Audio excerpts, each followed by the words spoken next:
Hey guys, welcome back to the channel. This is a story about what if Sharingan Naruto was in My Hero Academia. Before I start, please support for more amazing content and do consider subscribing to my channel and share this video with your friends. This is written by LordVanity and link in description and support writer. Let's start the video. Chapter 1. Sharingan Naruto vs All Might. The infamous vigilante known as Sharingan Naruto and the number one hero All Might are currently fighting in the middle of the city. Sharingan Naruto has been a loose cannon for far too long, and now it's time for All Might to step in and stop him once and for all. Just yesterday Naruto Uzumaki destroyed 3 blocks just to stop a villain. Enough is enough. A random reporter said through a mic as her cameraman recorded Naruto and All Might fighting for the entire city, no country to see. Go All Might. Pick his ass. It's time that monster was stopped for good. Go All Might, you're the very best hero. Crowds of people yelled as they cheered on All Might, who was just standing there smiling as Naruto attacked him with all his might. You hear that, boy? They really don't like you, All Might said as he looked at 15-year-old Naruto who charged at him as the blonde formed a sphere of wind on his hand. I don't give a fuck, yeah, Dadabeo. The blonde yelled as he continued to charge at All Might before yelling, Rasengan. As he aimed the sphere of wind at All Might's chest. Just as he was about to smash the Rasengan into All Might's chest, the blonde-haired pro-hero grabbed Naruto's wrist, causing the Rasengan to dissipate as All Might prepared to slam Naruto into the ground. He slammed the blonde into the ground only for there to be a puff of smoke that revealed an orange cone instead of Naruto. He used a substitution quirk. All Might thought as he heard Naruto's voice a few feet behind him. Fire style. Grand Fireball. Turning around, All Might saw a huge ball of blazing fire headed towards him. All Might quickly jumped out of the way as the fireball flew past him. Now he used a fire quirk. That quirk of his, the Sharingan, really is something else, All Might thought once again as he looked at Naruto who grinned, but more importantly, he looked at Naruto's eyes that glowed red with 3 comma-like things on each eye, the Sharingan. See if you can handle these. Shadow clones. Naruto yelled as hundreds of clones appeared all over the road, buildings as they surrounded All Might before charging at him.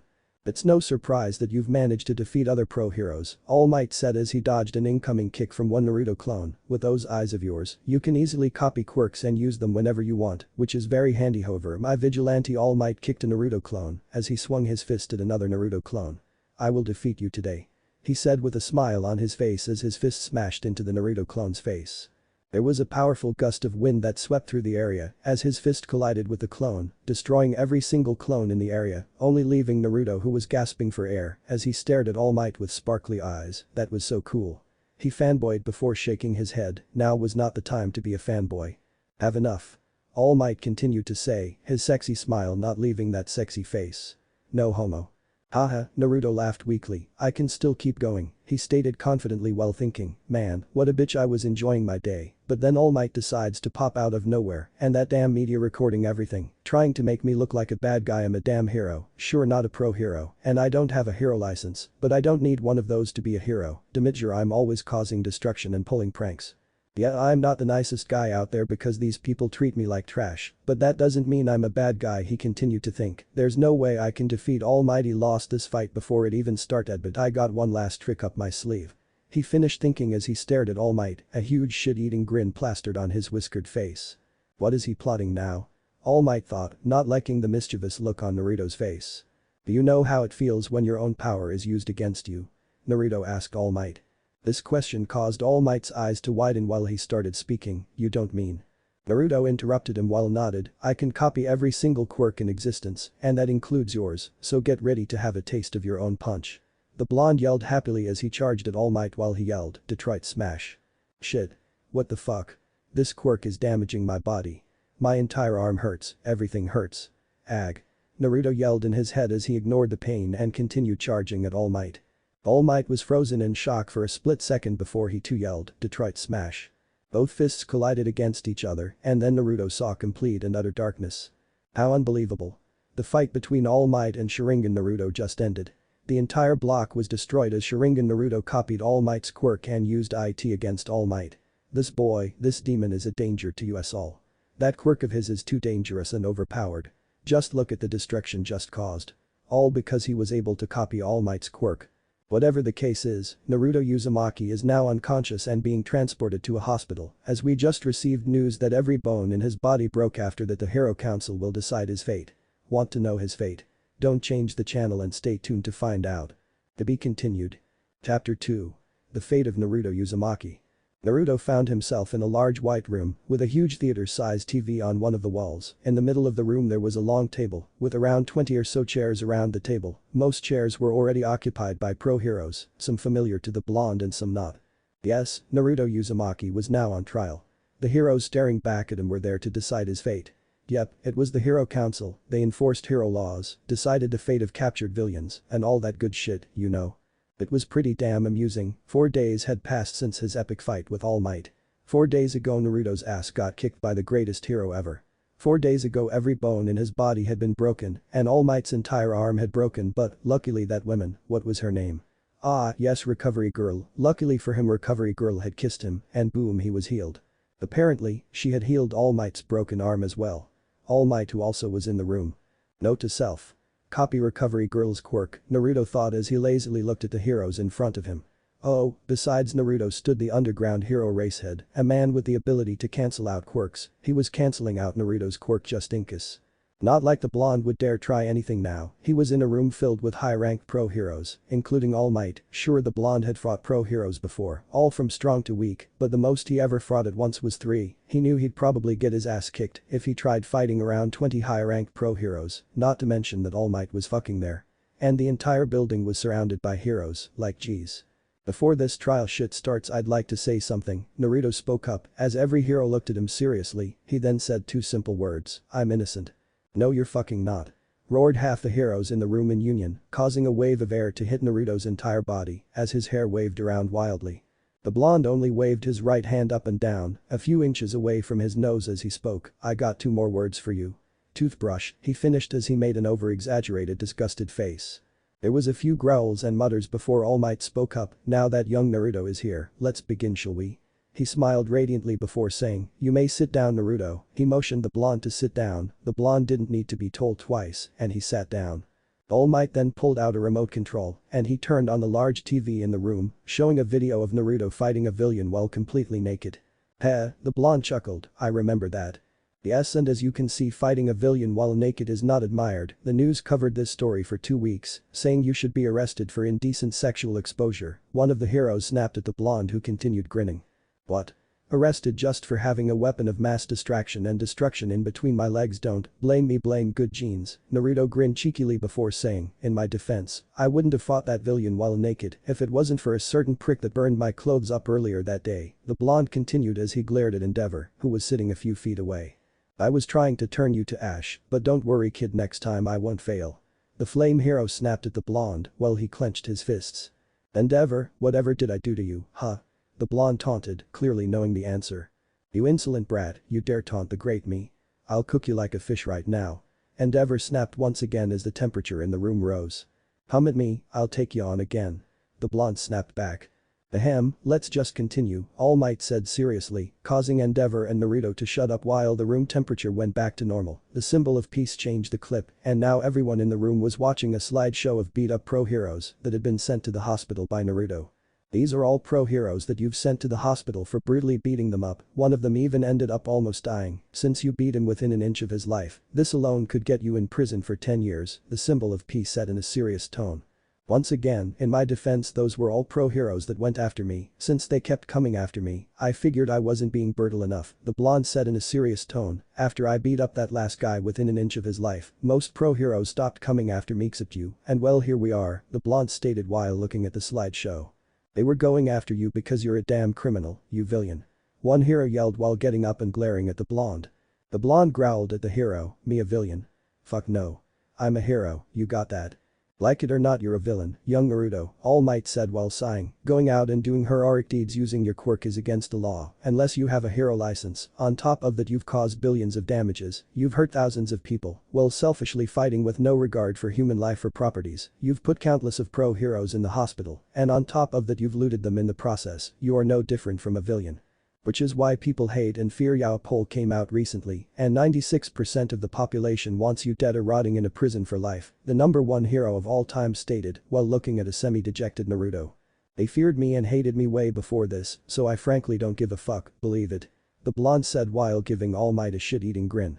My boy, you have potential to be one of the greatest heroes out there. Do you want to continue along this destructive path that could lead to darkness, or do you want to become a proper pro-hero that people look up to? All Might asked the blonde. I say we just arrest him for life and call it a day, Endeavor stated. Me too, this boy is too unpredictable to let out roam free, another one added. I say we give him a chance, another unnamed hero stated. What?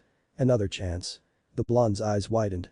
Yes, All Might said with a smile on his face, instead of putting you in a prison for life, I was thinking of perhaps you joining UA high school to get proper hero training, it's either that or prison, he told Naruto. I choose prison, Naruto said without hesitation, I hate studying so take me away to a prison and throw the key away, there's no way in hell that I'm going back to a school. He shouted out. It is settled then, this boy will be attending UA high school, one hero said as he nodded in agreement with All Might. And one by one, most heroes ended up agreeing with Naruto Uzumaki going to UA high school to learn how to be a proper fucking hero, what could possibly go wrong? To be continued. Chapter 3. Does he even have a weakness? Knock knock knock. Naruto woke up in an instant as the loud knocks on his apartment door got louder and louder. The blonde grumbled as he got out of bed, he walked out of his room and towards the living room, where he opened up the door. Behold, All Might stood in front of him, smiling as he spoke, good morning, young Naruto. Today is your first day of he didn't finish because the blonde slammed the door in his face. It's too early for this shit, the blonde spoke to himself as he turned around he bumped into something, well more like someone. It was All Might. The blonde's eyes widened as he stared at All Might, how the hell did you get in here? He asked, before walking past the hero. Never mind that young grasshopper, today is the first day of school I came to wake you up since I figured you'd end up skipping your first day, All Might told him, his smile not leaving his face. That's right, it's too early for school, so thanks for stopping by, but I gotta sleep, bye bye, the blonde said as All Might, without warning appeared in front of him once again. Sorry young Naruto but I cannot let you skip school, you see, I've been put in charge of looking after you by the Hero Council, the blonde-haired hero admitted. Yeah? That's not my problem, the blonde shrugged nonchalantly, he was starting to get irritated. He just wanted to get some damn sleep. All Might sighed and with a serious tone he said, Naruto Uzumaki you are going to school today, the hard way or the easy way, it's your choice, so pick wisely. He told the blonde. Ha! There's no way I'm going to a school to learn how to train and be a hero, I'm already a hero. So catch me if you can. Without warning the blonde ran towards one of his apartment's window and he jumped out, leaving All Might alone. The number one hero cracked his knuckles and with a dark look on his face he spoke, this will be a good morning workout. As he disappeared from sight. Not long after a white-haired woman, who had seen the exchange between Naruto and All Might, walked into the living room and she smiled while saying, I know you'll become a better hero, Naruto. Midoriya apartment. I'm not too happy I don't feel safe letting you go to school with that vigilante also going there, Inko Midoriya told her son Izuku as he ate breakfast. You mean Sharingan Naruto? The dark-haired boy asked his mom. Yes, Inko shook her head disapprovingly, I can't believe they let him off scot-free and I can't believe he's attending UA high school as well, Izuku, honey, I just don't feel comfortable sending you to school there now, she told him with a worried expression on his face. He's not that bad Izuku couldn't help but defend Naruto, but you have nothing to worry about UA has a lot of pro heroes and All Might is a teacher there too, so it's not like Sharingan Naruto would dare try anything, he told his mom. You're right, I'm just worried for no reason, Inko sighed in relief. Still you never know Sharingan Naruto is known to be very unpredictable fought All Might and he managed to hurt him, he used to be a childhood friend wonder if he remembers me, the dark-haired boy thought before going back to eating his food. Bakugo residence.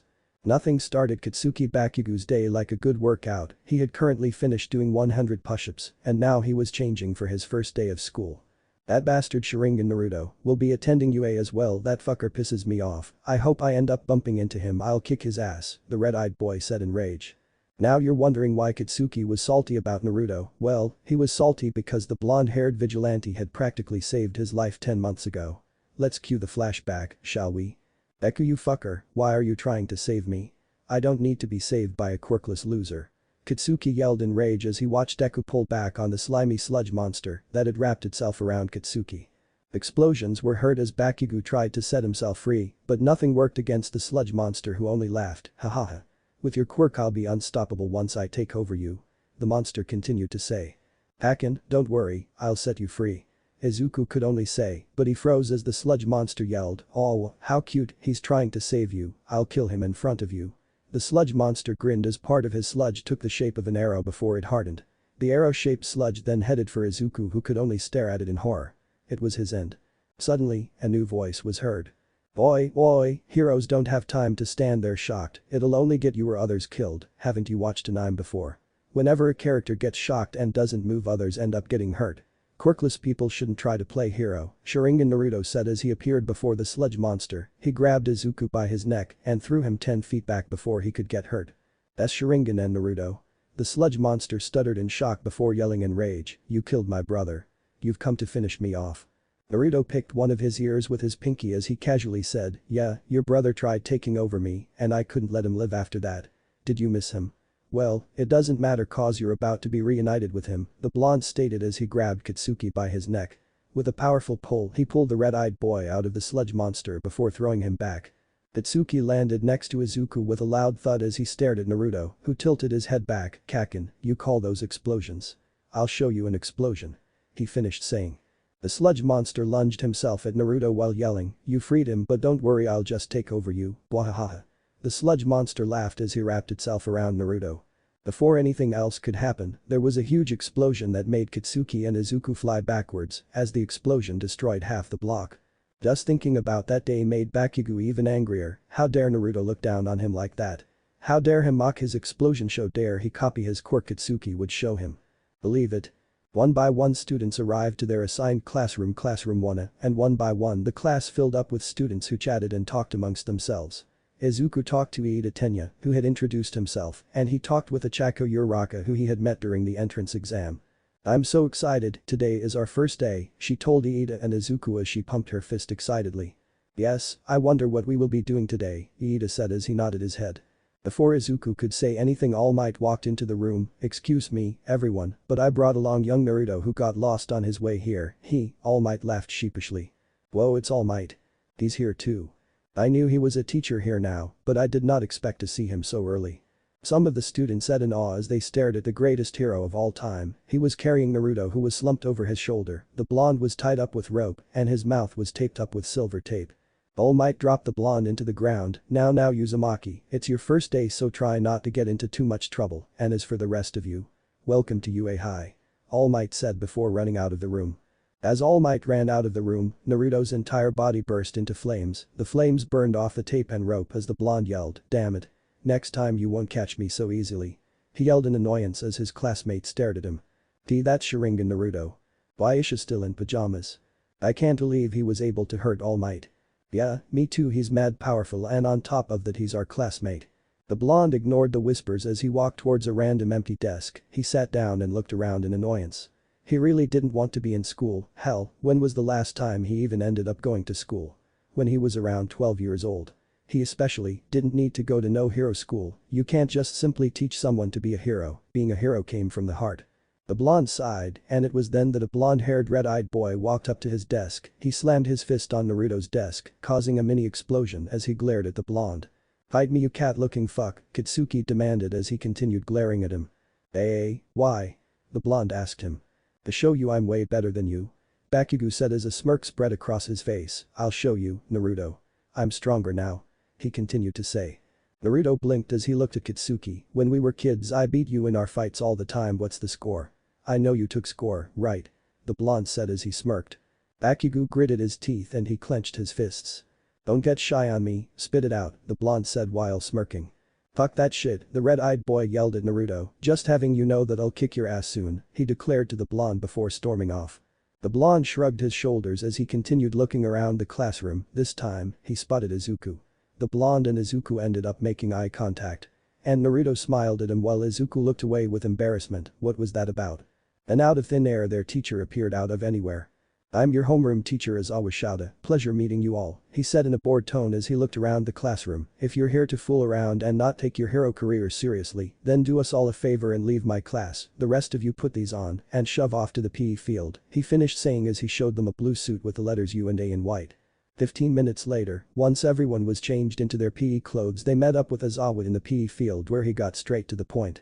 He explained to them on how heroes didn't have time for luxuries such as comfort, before further explaining that they would be taking a quirk apprehension test. He used Bakugo as an example. In middle school, the red-eyed boy was able to throw a softball 40 meters, but with his quirk 710 meters. Finally he said the person ranked last would end up being expelled. And so the quirk apprehension test began. Trial 1. 50-meter dash. The first trial was a 50-meter dash. Each student used their quirk to run the 50-meter dash as fast as possible, with Naruto running it within 1 second. Wait, did he even run it? To them he disappeared and reappeared in a yellow flash from start to finish. Shocking them all. Trial 2. Grip Strength. Naruto ended up getting 1000 kilograms on the grip strength test. He had one hell of a death grip, and on top of that, once again he had gotten first place again. Trial 3. Standing Long Jump. The blonde once again shocked everyone when his long jump ended with him jumping out of the school completely. He was starting to scare Aizawa. Trial 4. Sustained Sideway Jumps. Our favorite blonde ended up doing 200 side jumps in 1 minute. Second place went to Mineta, who did around 150. And well, at this point the blonde was starting to piss off a lot of the other students. They were also getting jealous that he so far had gotten first place at everything. Trial 5. The Pitch. The final trial was the fucking pitch. It started with Uraraka pitching it and getting infinity on Aizawa's measuring machine. This caused the students to cheer her on, as they figured Naruto wouldn't be able to top infinity. Then one by one they pitched, and then it was Izuku's turn. Before he could pitch the ball, Aizawa deactivated Izuku's quirk and he gave the dark-haired boy a lecture before giving him a second chance to throw. The dark-haired boy ended up getting 800 meters as he threw the ball. Instead of breaking his entire arm, he broke his pinky. This shocked Bakugo, who was about to attack Deku, but the blonde-haired boy was stopped by Aizawa, who said he would get expelled if he randomly attacked people like that.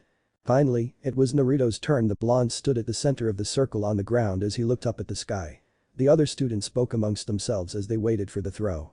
There's no way he'll beat Uraraka's score. Yeah, no way. I'll be mad if he gets number 1 on this trial too. The blonde merely turned to Bakugo and said, "Bakugo, watch this." Bakugo looked at Naruto as his entire right arm started glowing. "He's gonna use my explosion quirk that he copied," the red-eyed boy growled, and without warning the blonde pitched the ball with all his might. Aizawa looked at the measuring device on his hand. The score increased until the device said, "Infinity," before saying, "Plus Ultra." Aizawa's eyes widened. "No one has ever gotten Plus Ultra," he said in shock. "Plus Ultra. Plus Ultra. Plus Ultra." Kept beeping on the device, and without warning the device exploded on Aizawa as everyone turned to Naruto and stared at him in pure shock. The blonde-haired boy was something else, alright. Ahem, this was an interesting first day, the teacher then said, grabbing their attention. "The scores will be in the class, so back to class everyone."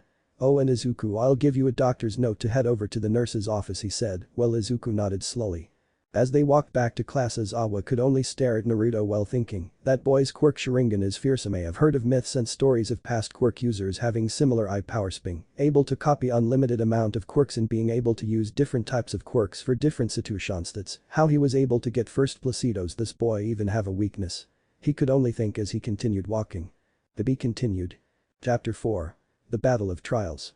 Life at UA High School wasn't what many of the students expected. Honestly, a week had passed since they became students there, and well, so far it was normal. Before noon, the heroes in training had normal classes. English, math, biology, science and so forth. Then at 12 o'clock they had lunch. They would gather at the Grand Mess Hall to sample first-rate cuisine for cheap from the Great Cooking Hero Lunch Rush. And final fucking lie, after lunch, the heroes in training had their daily foundational heroic study. Currently, the class was waiting for All Might, who was running a bit late. While they waited, some of the students talked amongst themselves, or most importantly about their classmate Naruto Uzumaki, who was currently taking a nap. "Look at him, all he does is sleep during class," Kirishima said as he eyed the blonde. "Talk about it, it's kinda annoying," Momo, a dark-haired female, said as she eyed the blonde, who continued to happily sleep away. Tick marks appeared all over her face in annoyance. "On top of that, he's always late to first period and he doesn't even get in trouble," a blonde-haired boy named Yuga Aoyama added. "I was 1 minute late to class the other day and remember what Aizawa-sensei said. He said he wouldn't tolerate lateness from anyone, and if that anyone was late ever again, they'd have them expelled. That's totally unfair," he said in distaste. Lenore Mineta then added his 2 cents. "No duh. He's special to the school. He's the infamous loose cannon hero Sharingan Naruto, kicked many pro hero asses, managed to hurt All Might in a fight, and does whatever he wants. He should be rotten in a cell, but the higher ups, especially All Might, think he's too special for it, so what else would you expect?" he continued to say as they nodded and agreed with him. The blonde seemed to be getting special treatment. "Aren't you friends with him, Bakugo?" Denki Kaminari turned to Bakugo, who was keeping to himself. "You were having a conversation with him the other day," he finished saying. "Like hell I'm friends with that annoying punk," Kitsuki growled at Denki. "That little bitch Deku was friends with him when we were kids," he then said as he turned away. "What? Really?" Uraraka said in surprise as everyone faced Izuku. The dark-haired boy felt his cheeks burn up at all the attention before nodding slowly. Why guess so used to hang out together as kids, Naru and Naruto, Kakin and I, but then my mom told me to stop playing with him, and yeah, he said as he stared at the sleeping blonde, he felt guilty about it, after all the blonde as a child protected him. Your mom seems smart. Everyone turned to Tenuida who fixed his glasses. He's no hero. He clenched his fists. Didn't you all hear what he did? He beat a pro hero within an inch of his life. A true hero wouldn't do that. He is not to be trusted, Iida said as he glared at the blonde. Yeah, I heard about that and a couple other things. He guess it would be wise to stay away from him, the frog-like girl Tsuyuasi stated. I don't know, Uraraka fidgeted. He doesn't seem that bad, she smiled warmly. Before anything could be said, the greatest hero of all time entered the FanFiction classroom. Yes, All Might in all his all mightest entered the classroom like a fucking boss. It is I, the one and only All Might. The blonde-haired hero said while grinning. However, suddenly a voice was heard, Rasengan. And before anyone could realize what had happened, Naruto was standing in front of All Might, a ball of swirling energy or whatever, at the palm of his right hand, as he was getting ready to smash it against All Might's chest. What shocked the entire classroom was that Naruto Uzumaki seemed to be fucking sleeping. He was fucking sleepwalking, or perhaps he was pretending to be sleeping while attacking All Might. Is he really sleeping? Mineta yelled out in surprise. This can't be. Kirishima yelled as well. He's really fucking drooling. Kitsuki shouted as Naruto's Rasengan smashed into All Might's chest. There was a powerful explosion and a powerful gust of wind throughout the classroom. The smoke covered All Might for a good minute or so, and when the smoke cleared, All Might stood there smiling and unfazed by the attack, while Naruto once again was back at his desk sleeping. Well then, shall we proceed? All Might only grinned, as if nothing had happened, causing the entire class to sweat drop before they all nodded. Let us jump right in then, the symbol of peace said excitedly. We shall be doing the trial of battle. He told the entire classroom. Someone say battle. Naruto suddenly snapped awake. Whose ass am I gonna be kicking today? He said with a shit-eating grin as he jumped out his desk. Hitsuki smirked devilishly. Yes. Battle, just what I've been waiting for, he said with bloodlust. Bro, you're creeping me the fuck out, Naruto said as he stared at Kitsuki. Shut up, you dumb bastard. Bakugo merely snapped at the blonde.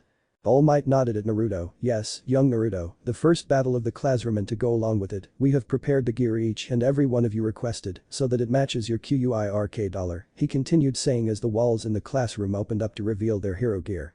That changed and let's get going to grounds B everyone. The symbol of peace then said as everyone got up and rushed for their new battle gear. Grounds B.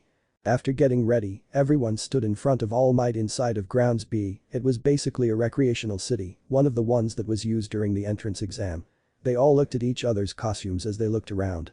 Geez, Kakin looks more like a villain. Izuku sweat dropped as he stared at Bakugo. Cool costume, Izuku, I love it.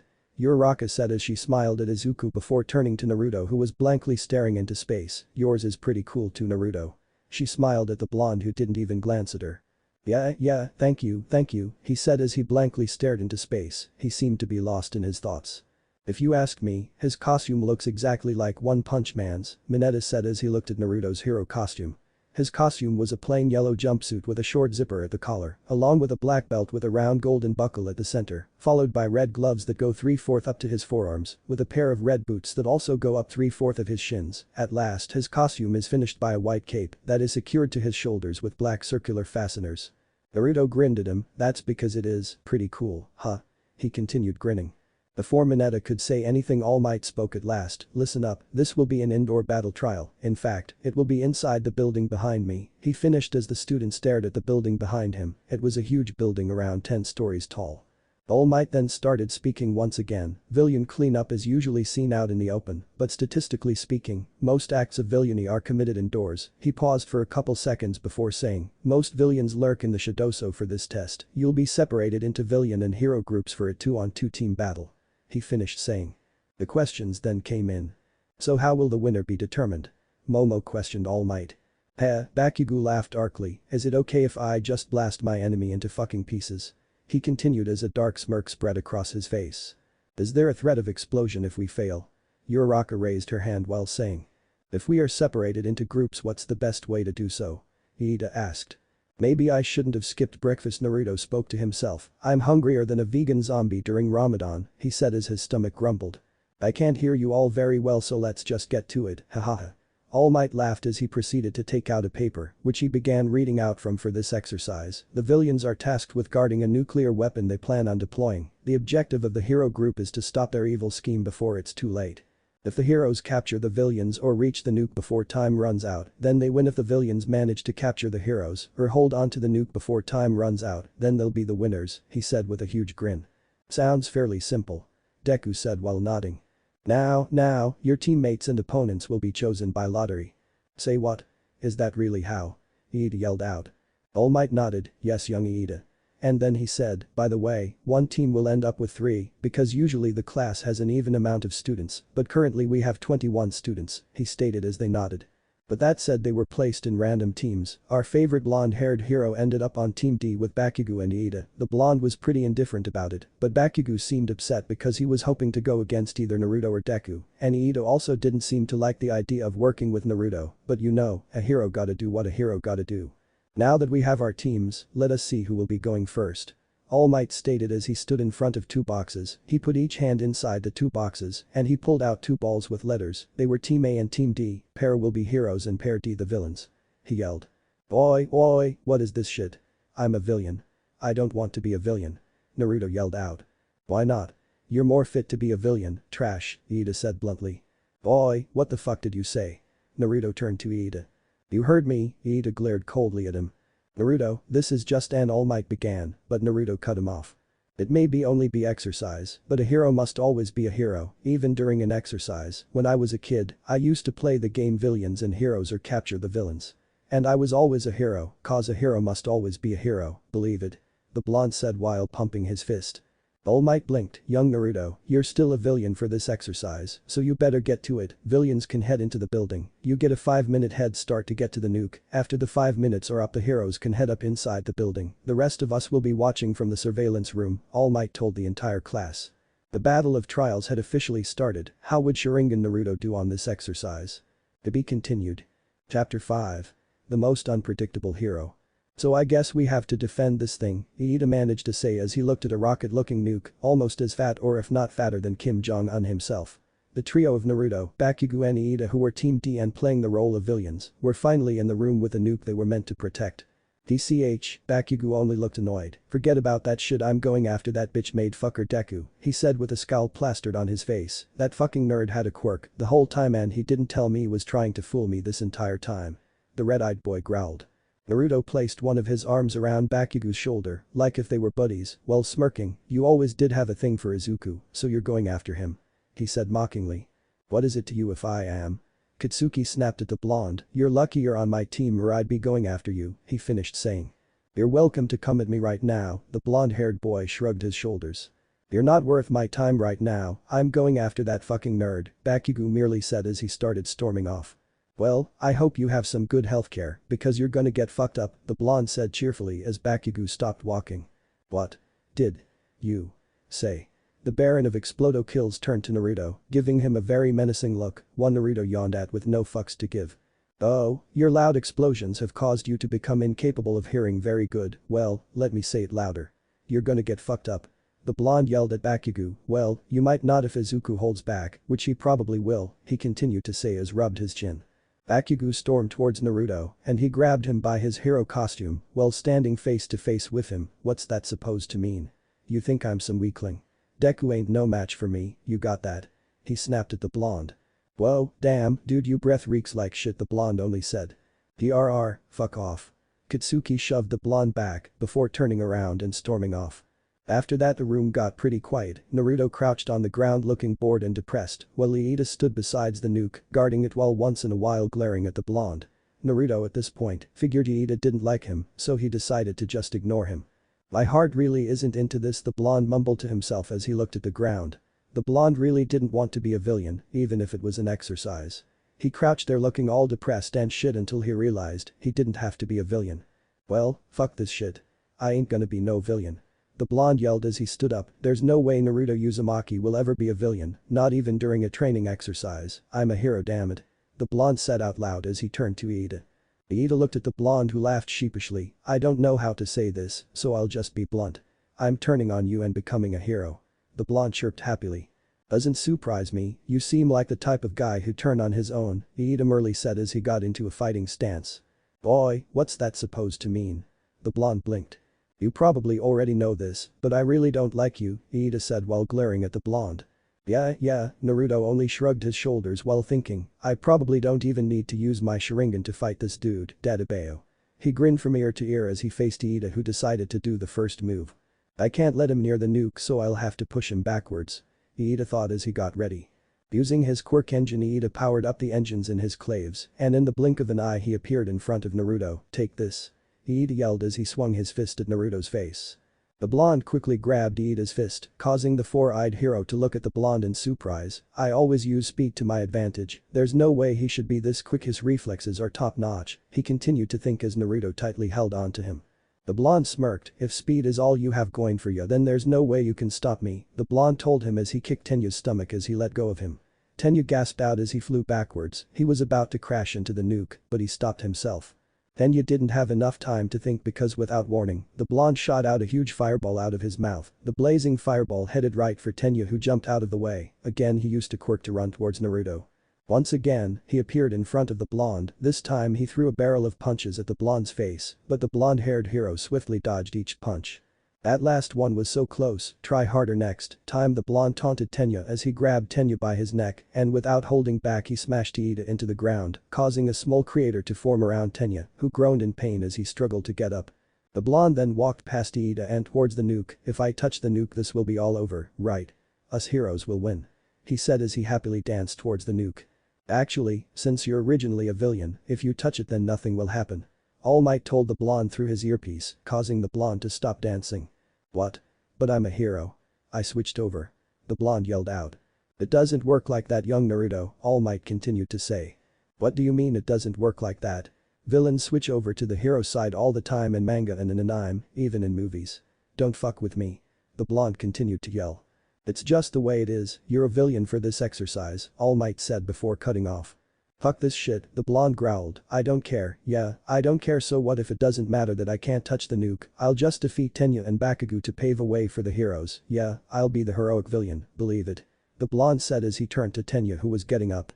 The blonde cracked his neck and said, Oi, it won't matter if you come at me with everything you got, but come at me with everything you got cause I'm ending this to make way for the heroes. The blonde said with a grin as Tenya looked at him seriously.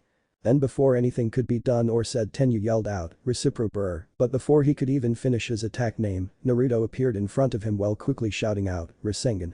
As he smashed it into Tenya's chest. Tenya flew backwards and he crashed into a wall, before bursting through the wall, the blonde couldn't help but cringe as he heard Iida crash through 10 walls before hearing an explosion. Maybe that was too much for him. The blonde asked himself as he began walking out the room, he shrugged his shoulders and said, nah. As he jumped off excitedly. Surveillance room. He's crazy. Momo yelled as she watched through the TVs in the surveillance room, he took out his own comrade, isn't that against the rules? She asked All Might. It appears that it isn't. All Might sweat dropped, nobody ever takes this villain hero exercise to the heart like Naruto just did so there was never a rule that you couldn't switch over to the other side if you wanted to, he said as he face palmed. So if he really had touched the nuke then the heroes could have won. They don't call him a loose cannon for nothing, Asui said as she looked at the TVs. Is Iida even okay? That last attack looked like it hurt, Mineta then said. Yeah, he looks fine just looks like he's down, All Might said as he looked at a different TV. Iida was laying down on the ground, completely knocked out. Sensei, All Might felt a student tug his costume, he looked down to see Kirishima who said, shouldn't you stop the fight between Bakugo and Izuku? It looks like that Bakugo kid is trying to kill him. He continued to say as he looked at the screen. Yeah, talk about another crazy kid, Momo sighed as she too stared at the screen. Nah not yet, this bout to get good, All Might said, yeah, that was totally not out of character.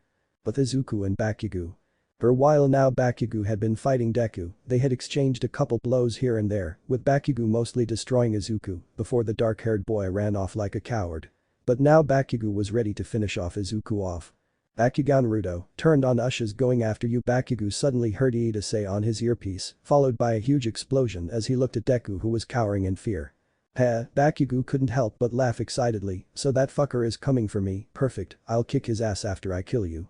Bakugo said happily as he pointed one of his grenadier bracers at Izuku, who was looking at Bakugo in fear. I shit face. Bakugo then yelled as he pulled the pin on his grenadier, a huge explosion burst out of it and it headed right for Izuku, but just before it could hit Izuku, Naruto appeared in front of Izuku and he yelled, "Water style. Wave." As he slammed both of his palms into the ground as a huge wave of water formed in front of him before crashing into the incoming blast of explosion. Both attacks collided with each other, causing steam to cover the entire area for the time being. Then Naruto. Izuku looked at Naruto in surprise. "Yo," the blonde said without turning to Deku. "What are you doing?" The dark-haired boy couldn't help but ask. "I decided to turn over to the hero side, good thing I came just in time, by the looks of it you would have taken that entire blast head on," the blonde said in a serious unhappy tone.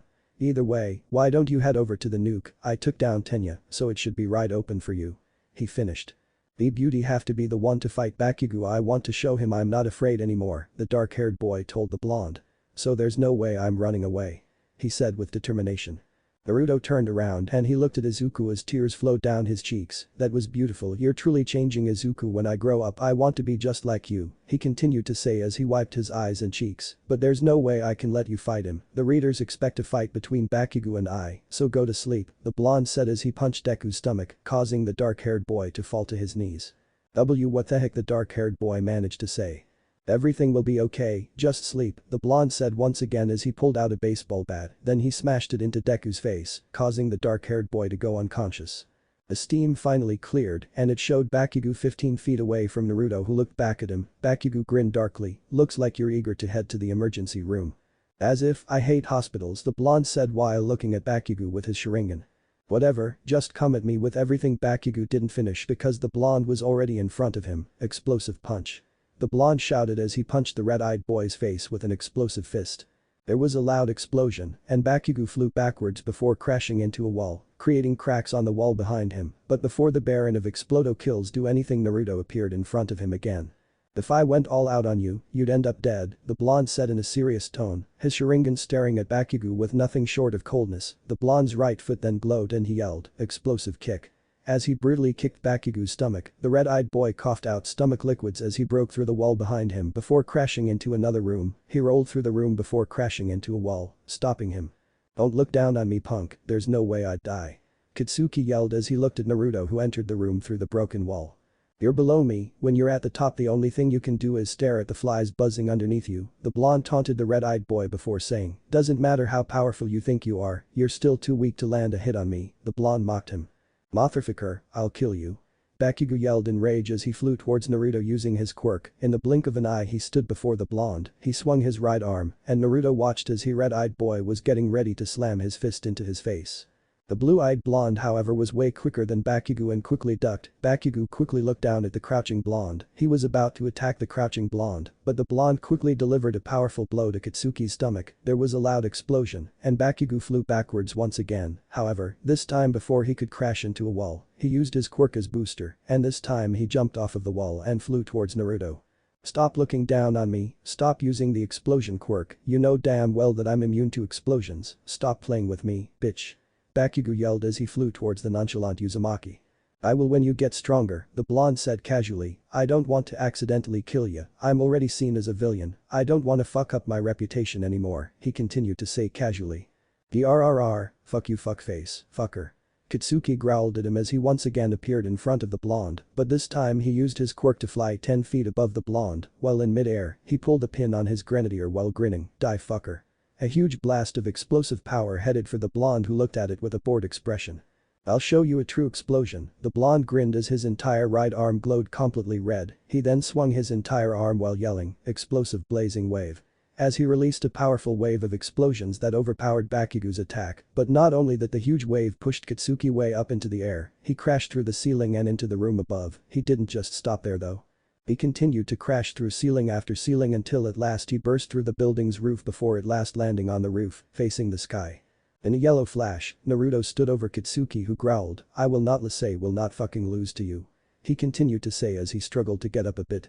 "You lost the fight before it even begun," the blonde told him. "As if." Bakugo growled as he proceeded to get up, but as he got up All Might suddenly appeared before both of them. "It's over, your rocket just touched the nuke, the heroes have won." "Ha. Naruto laughed happily, "Yes, we did it, we fucking won, suck on that Bakugo and Tenya, heroes always win in the end." He bragged happily. About that, you are still a villain, so you lost, All Might told the blonde. Keep lying to yourself, the blonde merely said before saying, I'm hungry, I'm off to buy a snack, as he disappeared, only leaving a puff of smoke behind. That fucker Katsuki couldn't help but clench his fists. I was going all out on him, yet he was holding back and toying with me, and I still lost, and he's my adjective, pisses me off, the blonde-haired boy said as he tried holding back tears. Don't worry, young Bakugo, win or lose, you can always reflect on this fight, you can learn from it and use it to get stronger, All Might said as he placed a hand on Bakugo's shoulder. Let us head back to the surveillance room, he then said as Katsuki nodded slowly. Surveillance room. The five of them were standing next to each other as the entire class looked at them. Tenya was looking down in shame that he had lost. Izuku was looking at Bakugo and Naruto while sighing. Uraraka was also looking down in slight disappointment. Bakugo looked angry and just outright upset, and well, Naruto was munching on a burrito happily. So who was the best one? All Might asked the class. I think it was Tenya. I think Uraraka was the best one. My vote is for Tenya. Same here, Tenya was the man. All Might grinned. For those of you who said Tenya, you are correct. But how?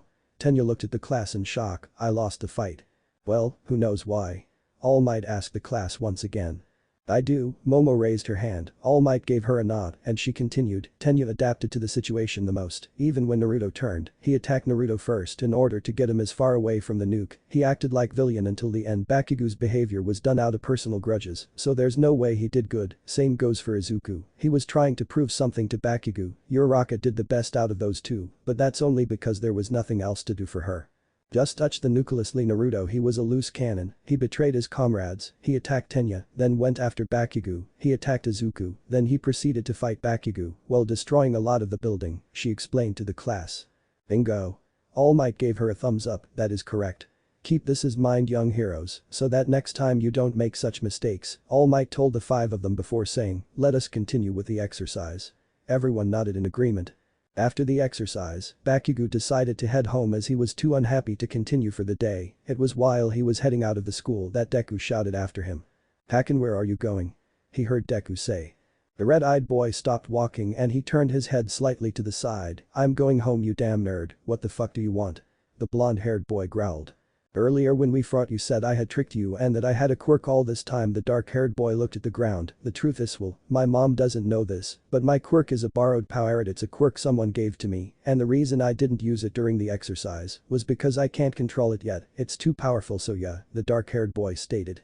Bakugo's eyes widened as he remembered what Naruto had said earlier. Well, I hope you have some good healthcare, because you're gonna get fucked up, the blonde said cheerfully as Bakugo stopped walking. What did you say? The Baron of Explodo Kills turned to Naruto, giving him a very menacing look, one Naruto yawned at with no fucks to give. Oh, your loud explosions have caused you to become incapable of hearing. Very good, well, let me say it louder. You're gonna get fucked up. The blonde yelled at Bakugo. Well, you might not if Izuku holds back, which he probably will, he continued to say as rubbed his chin. The red-eyed boy clenched his fists while thinking, if Naruto hadn't interrupted our fight early, would I have lost to this fucking nerd? The thought makes me sick to my stomach, he continued to think while looking at Izuku. He can't take it anymore, Bakugo said as tears formed at the corner of his eyes before rolling down his cheeks. It makes me sick to my damn stomach. You're Deku, a fucking weakling with a powerful quirk, and there is Naruto. I was trying my best earlier, and he was just toying with me until the very end and during the exercise. You saw that ice fucker, didn't you? He was powerful as hell, damn it. I'm supposed to be the strongest, Katsuki yelled out at Deku before saying, from here on out, I won't fucking lose to anyone, I'll defeat you, and this so-called borrowed quirk of yours will definitely take down that weird-eyed freak Naruto, and nothing will stop me from surprising All Might. He finished saying as he wiped his manly tears before walking away like a boss. Bruh. Would Katsuki ever be able to super sharingan Naruto or nah? To be continued. Chapter 6. Class President. Shit, I overslept once again. Naruto spoke to himself as he ran to school. It had only been around 1 week since the whole UA high school semester started, and a week since he was enrolled into it, and a week since class started for him. The blonde wasn't used to waking up so damn early, hell, he wasn't used to going to school. The blonde had heard many of the whispers and talkings about him behind his back. The other students didn't like that he was able to come late to school and not get punished for it. Hell, they didn't like that he was able to sleep in class without getting in trouble for it. The blonde didn't really care about what his classmates thought about him or spoke about him to some extent, but he would be lying if he said he didn't want to at least try and be friends with them. The blonde never really had any friends, and well, now he had a shot at least make some. He admitted he didn't know how. That Tenya guy is out of the picture, he doesn't like me one bit. Then there's Izuku, we used to be friends, but I don't know if we can go back to being friends, and Bakugo. Ha. He doesn't like anyone, so being his friend is out of the picture. The blonde continued to speak to himself as he continued running to school. Those three were the only aunts he pretty much interacted with or even remembered the names of. I have to admit there are some cute chicks in class, maybe I can finally get a girlfriend. The blonde grinned to himself while he thought about it before shaking his head. I don't have time for that, I gotta become the best crime-fighting hero, he told himself. Heroism would be his lover. When the blonde arrived to class, he arrived to see Aizawa handing out papers while saying, "I hope you're all well rested from yesterday's battle trials." He looked at Bakugo and handed him a paper. "I took the liberty of looking at your marks and evaluations." He paused before saying, "Bakugo, stop acting like a kid, you are letting your talents go to waste." Bakugo looked down, almost in shame. "I know." Aizawa then turned to Naruto, who was trying to get into his seat without being caught. "It's nice of you to join us now, Naruto. Like usual you are late," the dark-haired teacher said, bored. "What can I say? Being late is one of my many talents." The blonde gave him a shit-eating grin. "It appears so." The teacher replied, bored, as walked over to him and handed him his paper. The blonde looked at it before blue eyes meet dried, dead fishy looking eyes. The class turned to stare at Naruto and their teacher.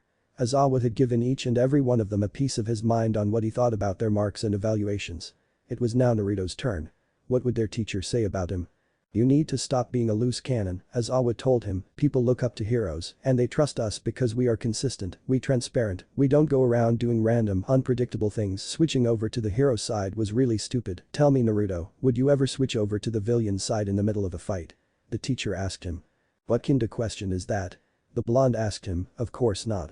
He then added, proudly, "That is hard to believe, especially when you recently fought against All Might." The dark-haired man admitted before saying, "Just stop being a loose cannon, stop doing whatever you want, there is limits for heroes as well. I have more to say, but I think you already know about those flaws as well, but we need to continue with class," he said as Naruto looked thoughtful. The dark-haired teacher then said rather lazily, "I'm sorry to bring this up so randomly, but we need to pick a class president," he finished just as lazily. Finally, something so school-like, was the thought of most of the students in the classroom as the classroom suddenly came alive. "Class president is like a teacher position, right?" Mina said as she raised her hand excitedly. "I'll do, yeah, pick me," she continued to say excitedly. "Oh, of course, such a position is reserved for people such as myself," Yuga stated before adding, "I'll do it, under my regime this classroom will blossom," he said in a matter-of-fact tone. Mineta chuckled, "My manifesto as president. All girls must expose 30 centimeters of thigh," he said with a dreamy look plastered on his face. "I'll do it," Kyoka said casually, unlike her current classmates. "Fuck that shit," Bakugo yelled as he glared at his classmates. "I'll do it. I'll fucking do it, so pick me. I'm the only one qualified for class president," he said with a smirk. Izuku on the other hand, timidly raised his hand while thinking, class president for the Department of Heroics. This would definitely look good on a resume. He continued to think, excitedly. "Everyone, be quiet." Tenya suddenly yelled out as everyone turned to him. "Class president is a great responsibility, one must not only pull his or her weight around, but one must also pull everyone's weight," he said with a serious expression. "Just because you want to be class president doesn't mean you can just do it." He paused for a second as the word sunk into his classmates' minds and then he continued, "At the end of the day, it's a holy office that requires great esteem and trust from those around you. The only true worthy leader will emerge from a democratic choice, reflecting the will of the people, which is why we must settle this with a vote." He finished at long last as he stood looking at his classmates. "Boy, you're one lofty bastard," Naruto suddenly spoke up. He was now standing on top of his desk, looking at Tenya, who looked back at him coldly as their classmates turned to the blonde, who started to speak. "If we're voting for class president, then vote for me." Now most of you are probably thinking, why should I vote for him? And that's a good question.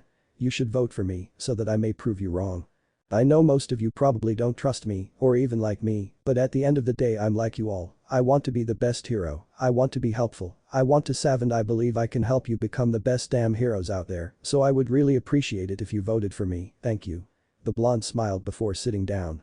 There was silence, everyone registering what the fuck just happened before the class started speaking amongst themselves once again. 10 minutes later, everyone looked at the poll in the classroom chalkboard. The ones who wanted to be president mostly just voted for themselves, so mostly everybody had one vote except for a couple of the students. "I got 3 votes. Deku said in shock. "So did I." Naruto was surprised as well.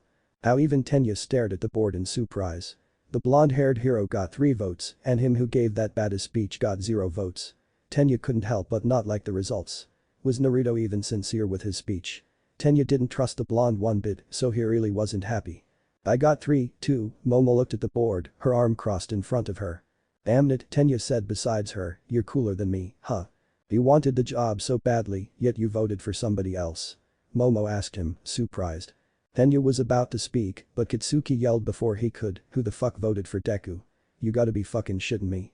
He growled as small explosions were heard. Ozawa, who was sleeping, got woken up by Kitsuki. He looked at the board and spoke, so it's a tie between Naruto, Izuku, and Momo. It's about to be lunchtime, so after lunch we'll vote once more to break the tie, he stated as the lunch bell rang. It was now lunch. The school's cafeteria was a large indoor cafeteria with the food off to the side. There was tables that fit up to 6 students in the middle of the cafeteria. Tenya, Uraraka, and Izuku sat together with a couple of other classmates that were having a conversation of their own. We get all kinds of things here, huh? Tenya said as he looked around the cafeteria. Some students were still getting food, others walking, trying to find a good place to eat, and some just hanging around. There are Department of Heroic kids, support kids, management kids all assembled in the lunch area, he continued to say. Yeah, it's really something, Izuku stated as he looked down. He was thinking. Guys, you should try this rice. It's so yummy. Uraraka said happily before eating more rice. Oh, yeah, it's very delicious, Iida nodded approvingly as he looked at Izuku, who still looked to be on deep thought. Something wrong? Tenya asked his dark-haired friend. And no, I am Minyasmabe. Izuku sighed while looking at his food. It's just that, I got 3 votes for class president, and while I sorta do want to be class president, I don't think I'm up to the task if I do end up winning the poll, he admitted while looking down shyly. You are so up to it, otherwise I wouldn't have voted for you. Uraraka said casually. Izuku felt his heart skip a beat. She voted for me? He yelled in his mind, he felt happy.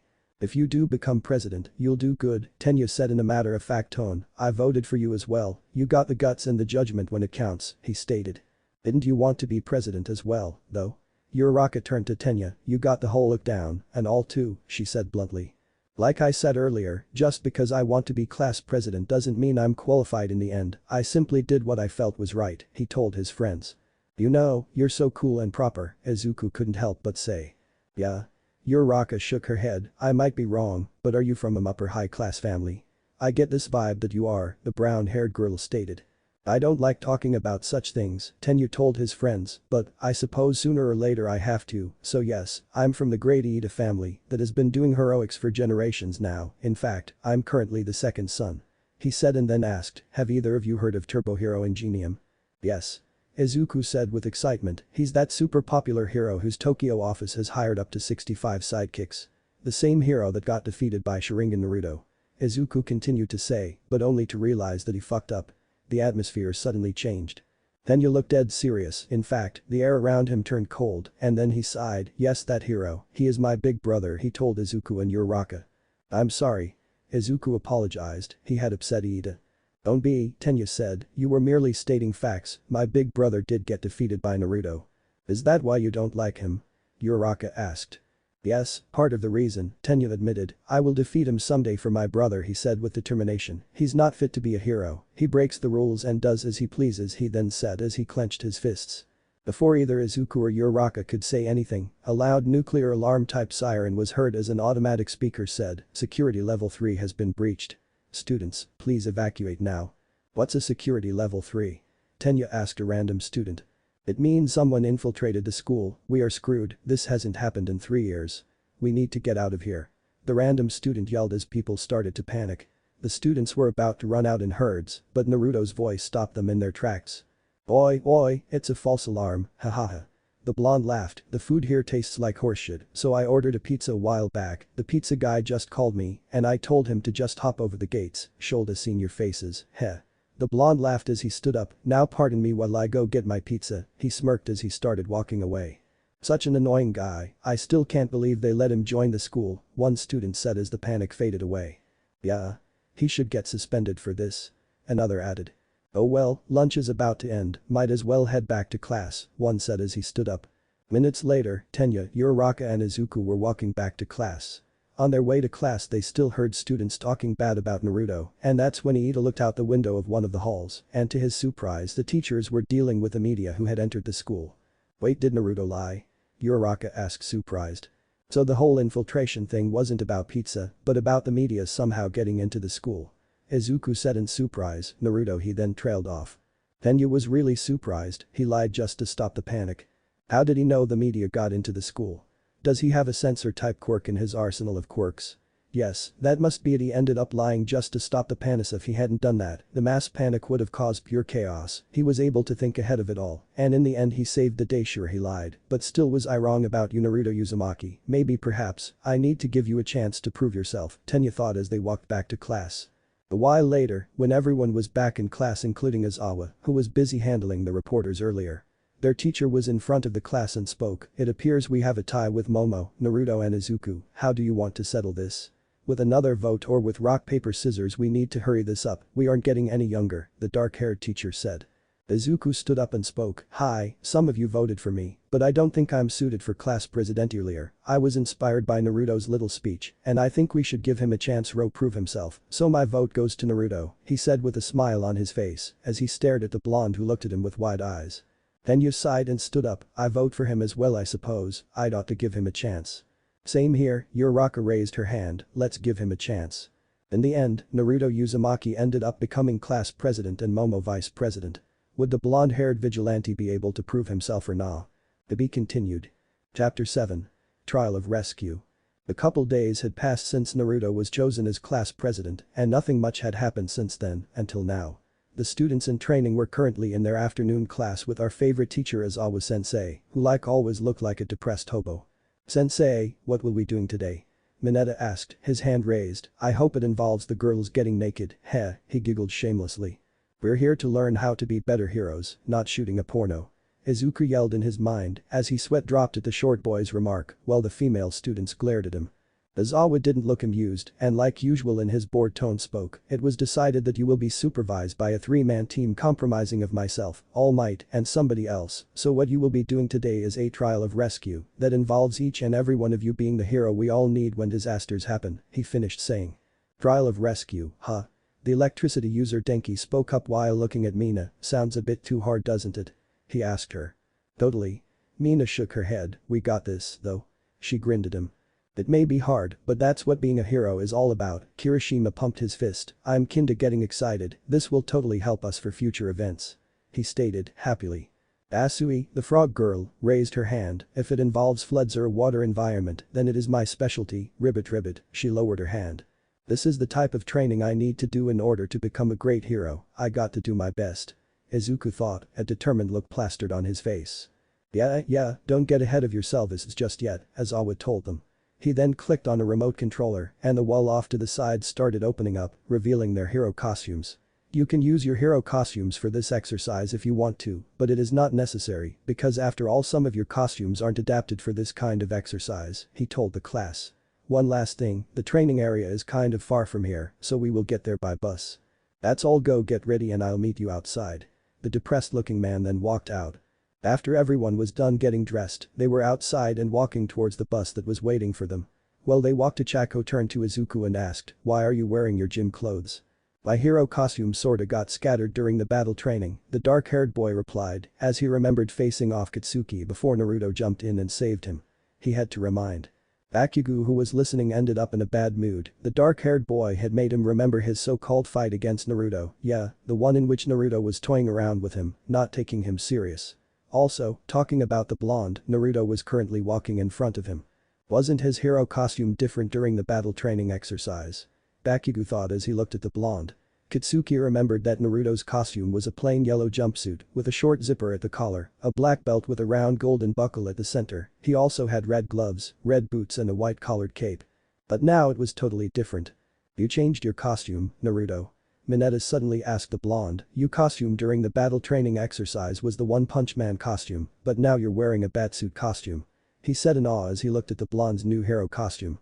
It was now a gray-colored bodysuit, his chest emblazoned with a stylized black bat. He wore black gloves that reached to his forearms. The gloves had a series of fin-like projections. His boots matched his gloves, they were completely black and stopped just below his kneecaps. His wide scalloped cape was also pitch black and it stopped an inch before touching the ground.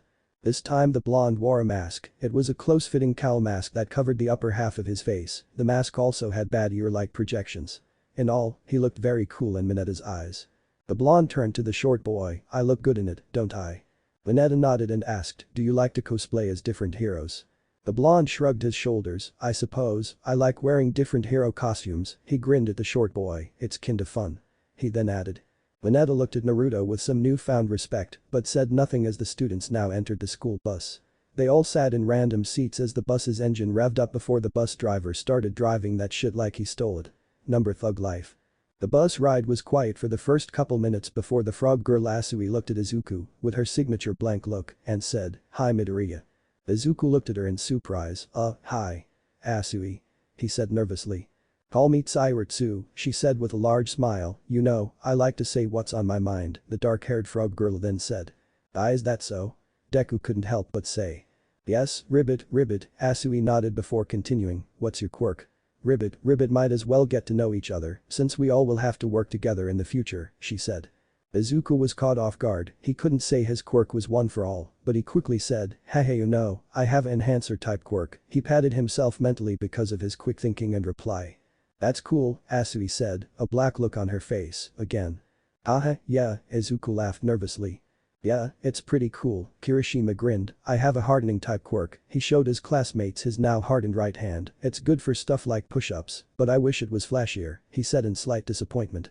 Izuku looked at his hand. "I think it's a good quirk, one that'll be of great use to a great pro." He smiled at the red-haired boy.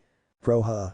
Mina suddenly spoke up, "But, you know, being a hero, a popular hero has a lot to do with flashy and powerful quirks. The flashier and more powerful a quirk a hero has, a lot of the time that hero ends up being popular. It's like one huge popularity contest when it comes to hero ranks," she continued to explain. "In that case, I'll be super popular. My quirk is both flashy and popular," Yuga said proudly. "It would be bad if your stomach collapsed, though," Mina stated. "You're right." His sweat dropped. "If we're talking really flashy and powerful quirks then Todoroki and Bakugo win, they have some cool-ass quirk." Kirishima then stated while pointing at Bakugo, who was sitting beside Jiro as he looked outside the bus window. Todoroki on the other hand was sitting behind them, by himself and minding his own business, while Naruto sat next to him, while playing on his phone. "Bakugo is always mad as hell and snapping at people, so there's no way he'll ever be popular," Asui spoke as she looked at Bakugo, who turned to her. "What the fuck did you say, frog girl? You looking to die today? I can have that arranged. I so will be more popular than All Might, you got that?" The red-eyed boy yelled at her. "Proves my point," Asui said, not surprised or bothered by his outburst. Denki looked at Bakugo and stated, "It's only been a brief period of time since we commenced being social, and we've been made apodictically cognizant of your repulsive personality that is the equivalent of the feces of a sewer rat," he told him. "What the fuck is that supposed to mean?" Katsuki yelled at him before saying, "Speak of normal language, okay? You freak," he finished saying as he turned away. Izuku couldn't believe someone like Bakugo was being picked on so easily. It merely proved to him that students from UA High School were really something else. "What a vulgar conversation," Momo said in almost awe at the conversation. "Yeah, I find it really humorous, though," Uraraka said with a smile on her face. Suddenly, our favorite pervy hero Mineta spoke, "But talking about quirks, Naruto has the best one, huh? Sharingan Naruto. They say with your eyes you're able to copy any quirk, how many have you copied?" The dark-haired boy said as everyone turned to the blonde, who looked at his classmates. The blonde shrugged his shoulders, "Who knows? I never really kept or keep track of it," the blue-eyed blonde admitted, making most of his classmates' sweat drop. "Wow," Uraraka couldn't help but say, "that means you've probably copied hundreds of quirks," she said with nothing short of awe. Again, the blonde wasn't really sure, in all honesty. He had a huge arsenal of quirks, some quirks he used over and over to the point that he had somehow mastered them, others he had only used once or twice and never used them again, hell, some he could only use under certain circumstances. For example, he had a sand controlling quirk he could only use when there was sand around, other than that he couldn't use it. The blonde only looked at Uraraka and grinned, "Probably, my quirk is pretty damn useful, I'll give you that," he continued to say. "Right, didn't you copy All Might's quirk recently?"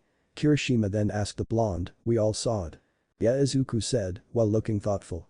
The blonde nodded and shrugged his shoulders. "It's not a quirk I plan on using, anyways," he just said while looking thoughtful.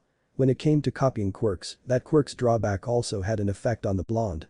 For instance, using the explosion quirk caused the blonde's muscles to tear up, especially when did huge explosions, same with the fire quirk, if he wasn't careful he could burn himself. Every quirk's weakness he had to deal with.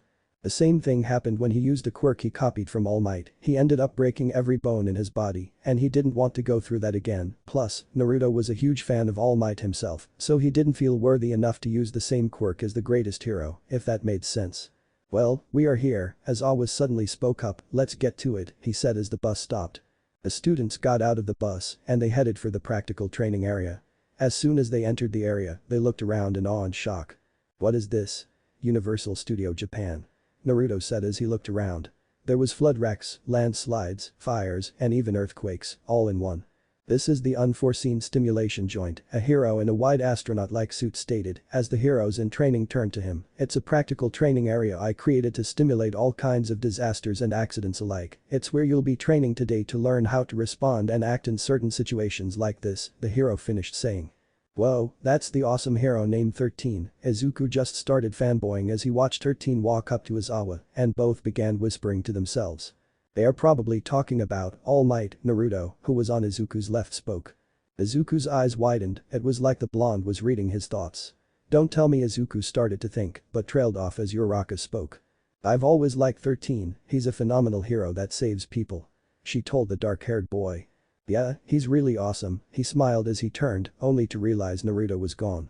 13 stopped whispering with Aizawa and turned to the class. "Before we get started, I'd like to say a couple of things. I'm certain most of you know I'm the pro hero 13 and that my quirk is black hole, correct?" He paused as the students nodded. "Anything that gets sucked into my vortex, unfortunately, turns into dust," he continued to say. "It is useful for removing wreckage and saving injured people, but at the same it is a quirk that can kill people." He stopped as the class registered what he just said, with eyes wide.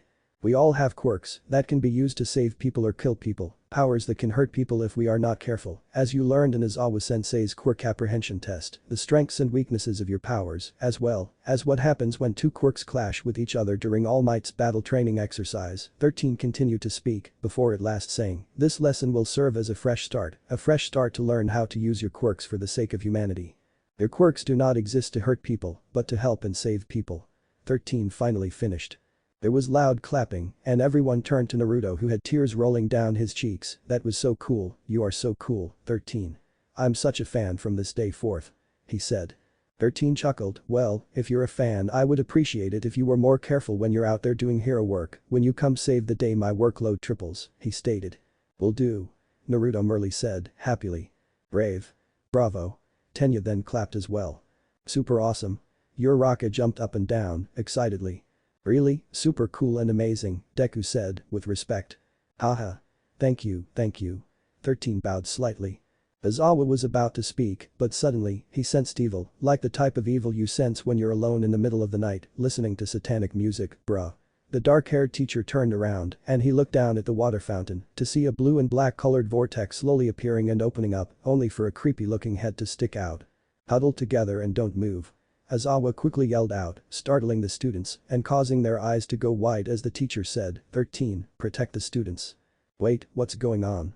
Kirishima couldn't help but ask. "Villains," Naruto only said, as he looked down, by the fountain, villains were pouring out of a black-purple vortex that had spread out. As villains walked out of it, loads of evil-looking villains, all smiling and grinning darkly. "I should have known that a few days ago when the front gates were destroyed, that it was all the work of some villains," Eraserhead said as he pulled out some weird-looking goggles and putting them on.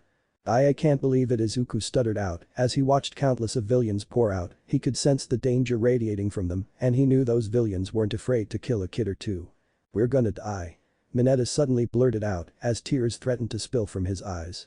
"This can't be possible," Tenya said with wide eyes. "What kind of dumb villains just waltz into a hero home base and expects to win or come out in one piece," he said while shaking slightly. "They do, obviously," Kirishima managed to say. "Aren't there intruder sensors and alarms, sensei?" Momo asked 13. "Of course we do," but 13 trailed off. Todoroki looked at the villains that were now spread out and said, "If there is, it means these villains have a quirk user that's preventing the alarms or sensors from going on," he stated. "Yes, and this isn't some random ambusher attack, it's a carefully planned out attack, so they have some sort of goal." And Aizawa began to speak but was interrupted by Naruto, who stood on top of some rails looking down at the villains. "Oi, who cares? The blonde said as a grin spread across his face. "We are heroes, our job is to stop them and their evil plans, so I'm going in," he said as the grin got wider.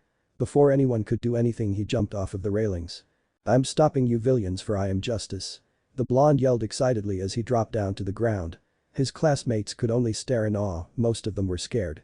"He's fucking crazy," Mineta yelled out. "Isn't he scared?" Uraraka said while shaking, "Those are villains, they could kill him." He went in alone and with nothing but confidence. "I don't know if he's crazy or just dumb," Izuku said as he looked at the blonde rushing at some villains. That kid Izawa only said through gritted teeth, "I'm going in too, 13, please follow the evacuation procedure and call the school if you can, I'm going after that kid," the dark-haired man stated as he ran off, leaving 13 at the hands of his frightened students. Naruto ran towards a group of villains that consisted of 3 males and 2 women. As the blonde ran towards them, he heard them laugh and make fun of him. "Ahaha, who is this idiot cosplaying as Batman?" One villain laughed. "He's just a dumb kid trying to play hero," another villain laughed. "The little punk is looking down on us if he charged in at us like this," one female villain said with a scowl plastered on her face. "Heh, let's show him what happens when you look down on us." One really buff and muscular hero grinned as the group of villains now charged at the blonde. As Naruto got closer to them, he jumped up in the air and yelled, "Fire style. Grand fireball." A blazing hot fireball shot out of his mouth and it hit the group of villains as he landed behind them, most of them went down minus one that was really muscular. "Hahaha." The muscular villain laughed, "You'll have to do better than that to take me down, Batboy." He smirked as he charged at the blonde with amazing speeds. In the blink of an eye the villain appeared in front of the blonde and he swung one of his fists, the blonde easily dodged the attack and he yelled, "Rasengan." As he smashed a sphere of blue wind into the man's chest, the man flew backwards as his entire body was engulfed by a huge sphere of wind before the man crashed into the ground, knocked out. "I almost didn't recognize you, Sharingan Naruto, all because of your mask," suddenly a creepy voice said as the blonde turned to Tamura Shigaraki, the villain behind the attack. Tamura stood looking at the blonde, while to his right and left there was 2 large black humanoid-looking monsters. Both humanoid monsters had very large and muscular bodies, with many scars. Their brains were exposed on 2 of their heads, and their eyes were really large and round, their mouths had the shape of a bird's beak, followed by sharp teeth in it. "Who fucked you up?" Naruto couldn't help but say as stared at Tamura. The blonde then noticed that the black and blue substance from before was gone, that black and blue stuff that the villains came out of is gone, and I'm pretty sure it was a villain, he must have gone after my classmates, he thought as he snapped out of thoughts. "You little shit." Azawa suddenly appeared besides the blonde as he looked around, they were surrounded by a lot of villains, but they weren't doing anything yet. "Nice of you to join us, Eraserhead," Tamura said while looking at both Naruto and Azawa. However, the dark-haired teacher ignored him as Naruto turned to him. "What are you doing here?" the blonde asked him. "What do you mean, what I'm doing here? I'm a pro hero, I need to be here." Azawa told the blonde before saying, "You're a student. What are you doing here?" "I'm here to kick ass, that's what," the blonde replied with a cheeky grin. Azawa sighed and then sighed, "You're a student, you're not supposed to be here, go back to your classmates, I can handle these alone." "As if I listen to you, I'm constantly bored in class, I need some action," Naruto said while glaring at his teacher, who glared back at him. "Do as I say now," Eraserhead yelled at the blonde. "No. Do it." "Why?" "Give me a good reason and I will," the blonde smirked. "I'm a teacher here, my job is to make sure none of my students get hurt or die, and that includes you too, Naruto," the dark-haired teacher told him.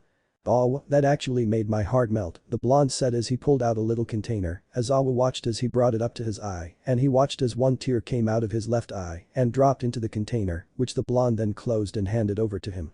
"Really? You gave me your tear?" Azawa's sweat dropped at the blonde. Naruto grinned, "You made me all teary-eyed so it's yours to remember, hell, I rarely fucking cry, so you should be honored sensei," he said in a matter-of-fact tone. "But why are they ignoring me? Are they acting like I'm not here and like they aren't in this very dangerous situation? It annoys me," Tamura thought as he started scratching his neck. Azawa was about to say something, but Tamura yelled, "Enough." Naruto and Azawa turned to him once again, and Naruto quickly pulled out a bottle of cream and he threw it at Tamura who caught it. "What is this?" he asked, annoyed. "Looks like you got some eczema on your neck, bro," the blonde stated while he looked at Tamura sympathetically. "I know what it's like to have eczema, I'm currently losing the fight against it, but that's some good cream, stay strong, don't let the eczema beat you," he said. Tamura felt really irritated, he dropped the cream and he stepped on it, causing the bottle to break as the cream splattered all over the place. "Enough," he yelled once again. "Well, that's just rude, villain or not, you need some manners," the blonde spoke once again. "Shut up Sharingan Naruto." Tamura told him, "You're annoying me." He then yelled before continuing, "Where is All Might? I need All Might." "As if I know," the blonde shrugged his shoulders. "What do you want All Might for?" Aizawa's narrowed underneath his mask. "Isn't it obvious? They came here to kill All Might," Naruto stated. "If he's asking for All Might and he executed a well thought out plan and all that, then his goal is to end All Might." "You aren't as dumb as you look, Sharingan Naruto," Tamura told him. "And you aren't as ugly as you look, actually, I take that back, you are," the blonde remarked. Tamura growled slightly before speaking, "I'm such a fan Sharingan Naruto, I'm such a fan of you, the vigilante who does whatever he wants. I watched you fight against All Might, it had me very excited. I was rooting for you the whole time, I wanted you to kill him in front of the world, but you failed so now, I'm going to do the job myself, why don't you join us Sharingan Naruto?" The villain told the blonde, "We both know you're not hero material, you just want a good fight, I can see it in those crimson eyes of yours join me, and you'll get to have the fun you want." He offered the blonde who looked at him nonchalantly. Aizawa gritted his teeth, "Damn it, I don't trust this boy very well, yet is he going to accept the offer and join? If he does, I'm screwed," he thought as he looked at Naruto. "Yeah?" The blonde shrugged his shoulders, "Anything else you want to say before we baddest heroes take your ass down?" He said with a smile on his face. Aizawa sighed in relief. "So that's your response? The villains weren't attacking because I wanted to see if I could get you on our side, but if that's your answer you're going to die. Kill both of them." Tamura ordered his minions. Without much thought, the villains all charged at the duo. Originally, the students of Class 1 had been together by the entrance of the building, but then the villain known as Kurogiri had attacked 13 and the entire class before wrapping most of them in his thick black fog-like substance, teleporting them to random places in the building. Izuku, Asui, and Minato found themselves teleported to the water section where they ended up on a ship that had been destroyed before Izuku decided to go forth and attack. "Damn you, you villain bastards." Minato yelled as he ripped off balls from his head and threw them at the villains in the water. The water was crashing violently and spinning because Izuku had used his quirk on the water. "This is all I can do, Izuku." Minato continued to yell as Asui grabbed him and jumped off of the ship. This didn't stop Minato from throwing the balls. Asui got closer to Izuku who was falling down into the water and she wrapped her tongue around him as she continued to fly forward. "Damn, that was quite impressive," the frog girl said as she looked at the villains that were now stuck together thanks to Mineta's balls. "For the time being, we toppled the first hurdle and by the way, both of you were amazing. We make a great team, ribbit ribbit," Sue said as they landed safely on the water. "Yeah, we did great." Izuku smiled before saying, "That was an insane gamble," and he began to rant as Asui's sweat dropped. "Calm down Izuku, you're starting to scare me," she told him. "Oh." Izuku stopped and blushed slightly, sorry. He apologized, Asui merely shrugged. "Man, I enjoyed a really good dump this morning, so my balls should stick to them all day today." Mineta just grinned as they continued walking in the water. "That's good," the frog girl nodded, "but we need to come up with a new plan." "Agreed," Deku nodded, "let's try avoiding the central plaza for now though. We should just call for help," Mineta stated. "But how?" Izuku looked thoughtful. "Naruto and Aizawa-sensei are in the central plaza," Asui stated as they looked in the direction of the central plaza. "I don't think Aizawa-sensei could have taken all the villains on by himself, but with Naruto's help, they should be done by now," Asui told the dark-haired boy. "Maybe, we don't really have a plan for now," Izuku sighed, "so let's go see if they really did take down the group of villains," he said as they headed for the central plaza. When the duo arrived to the central plaza, they hid by the water and they watched as Naruto and Aizawa fought the, still many more, villains. So, they decided to watch silently. The group of villains charged at Naruto and all he did was stomp on the ground, causing a yellow wave of electricity to head towards the incoming villains. They got electrified as they fell into the ground screaming and paining. "Ha! I got you now." A villain then yelled behind Naruto as he slashed at the blonde's back with some razor-sharp claws. As he did, the blonde disappeared in a puff of smoke and the villain found his claws deep in a log. "What the?" the villain said. Explosive punch. Naruto suddenly appeared behind the villain and he slammed his fist into the back of the villain. There was a loud explosion and the villain flew forward, crashing into a couple other villains as the blonde swung his arm to the side, causing a wave of ice to head towards the villains that were now frozen in ice. "Naruto is so good at this," Asui said with wide eyes. "No wonder he charged at them without thinking," Mineta stated. Izuku nodded as he now looked at Aizawa-sensei who was fighting the villain that had his entire face covered by a hand. "You really are a pro hero." Tamura said in glee as he grabbed Aizawa by his shoulder, causing it to decay as Aizawa jumped back. What as Izawa jumped back, he bumped into something, looking up he saw one of the humanoid creatures from before, behind him, before he could do anything, the creature grabbed him by his hair, and before Izawa realized it his head was being smashed into the ground. The meaty thought Ira said his quirk, the dark-haired teacher said through clenched teeth as the humanoid creature continued smashing his head into the ground.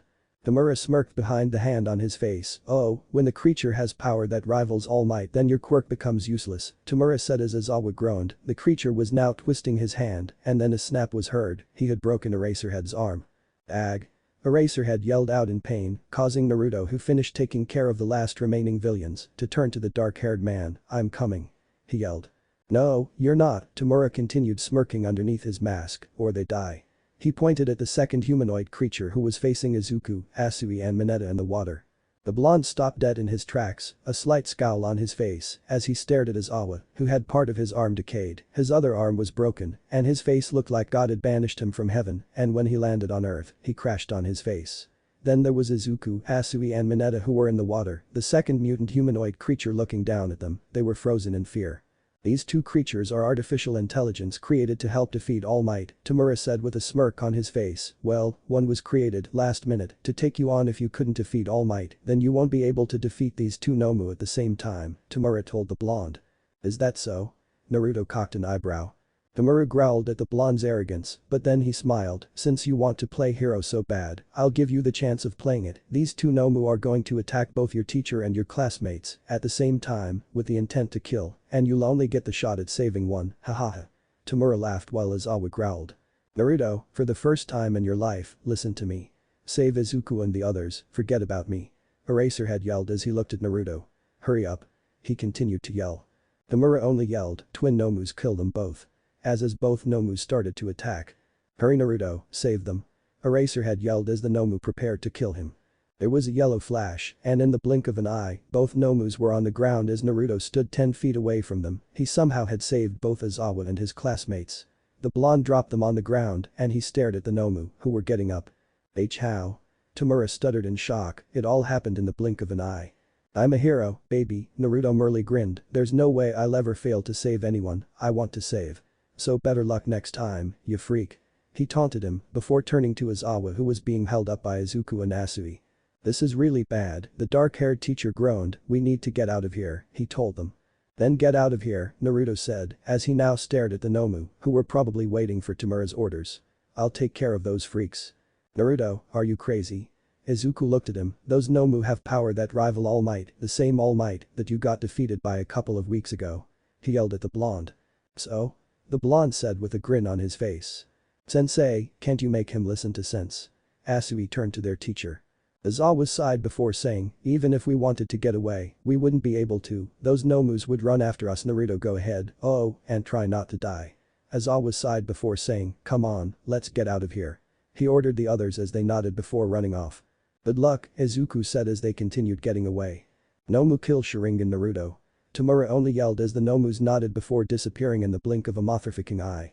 Both Nomus appeared in front of Naruto, one swung its right hand, while the other swung its left hand as both aimed for the blonde's face, but Naruto quickly jumped back to avoid getting hit. As he jumped back one of the Nomus disappeared and reappeared behind the blonde, while the other once again appeared in front of the blonde. The blonde without looking back did a Matrix-style bullet dodge, as he looked up he saw the fists of both Nomu connect, there was a gust of wind throughout the place, as they both flew backwards in the opposite direction. Ha! Idiots. The blonde laughed as he got up to see one of the Nomu charging at him once again. The blonde grinned as yellow lightning formed on his right hand as it took the shape of a blade. The blonde called this lightning blade. In the blink of an eye, the blonde stood in front of the Nomu, it swung quickly, but the blonde was quicker, with his lightning blade, he sliced off the Nomu's entire right arm, the Nomu roared in pain, as the blonde proceeded to slice of its left hand, it dropped to the ground, and the Nomu stood there armless, as the blonde quickly kicked its chest, using a strength-enhancing quirk, causing the armless Nomu to go flying backwards. Naruto then slowly turned around to see the second Nomu swinging at him, the blonde rolled his eyes, and he ducked swiftly while he swung his lightning blade, he sliced the Nomu's legs off, and it dropped the ground like horse's shit.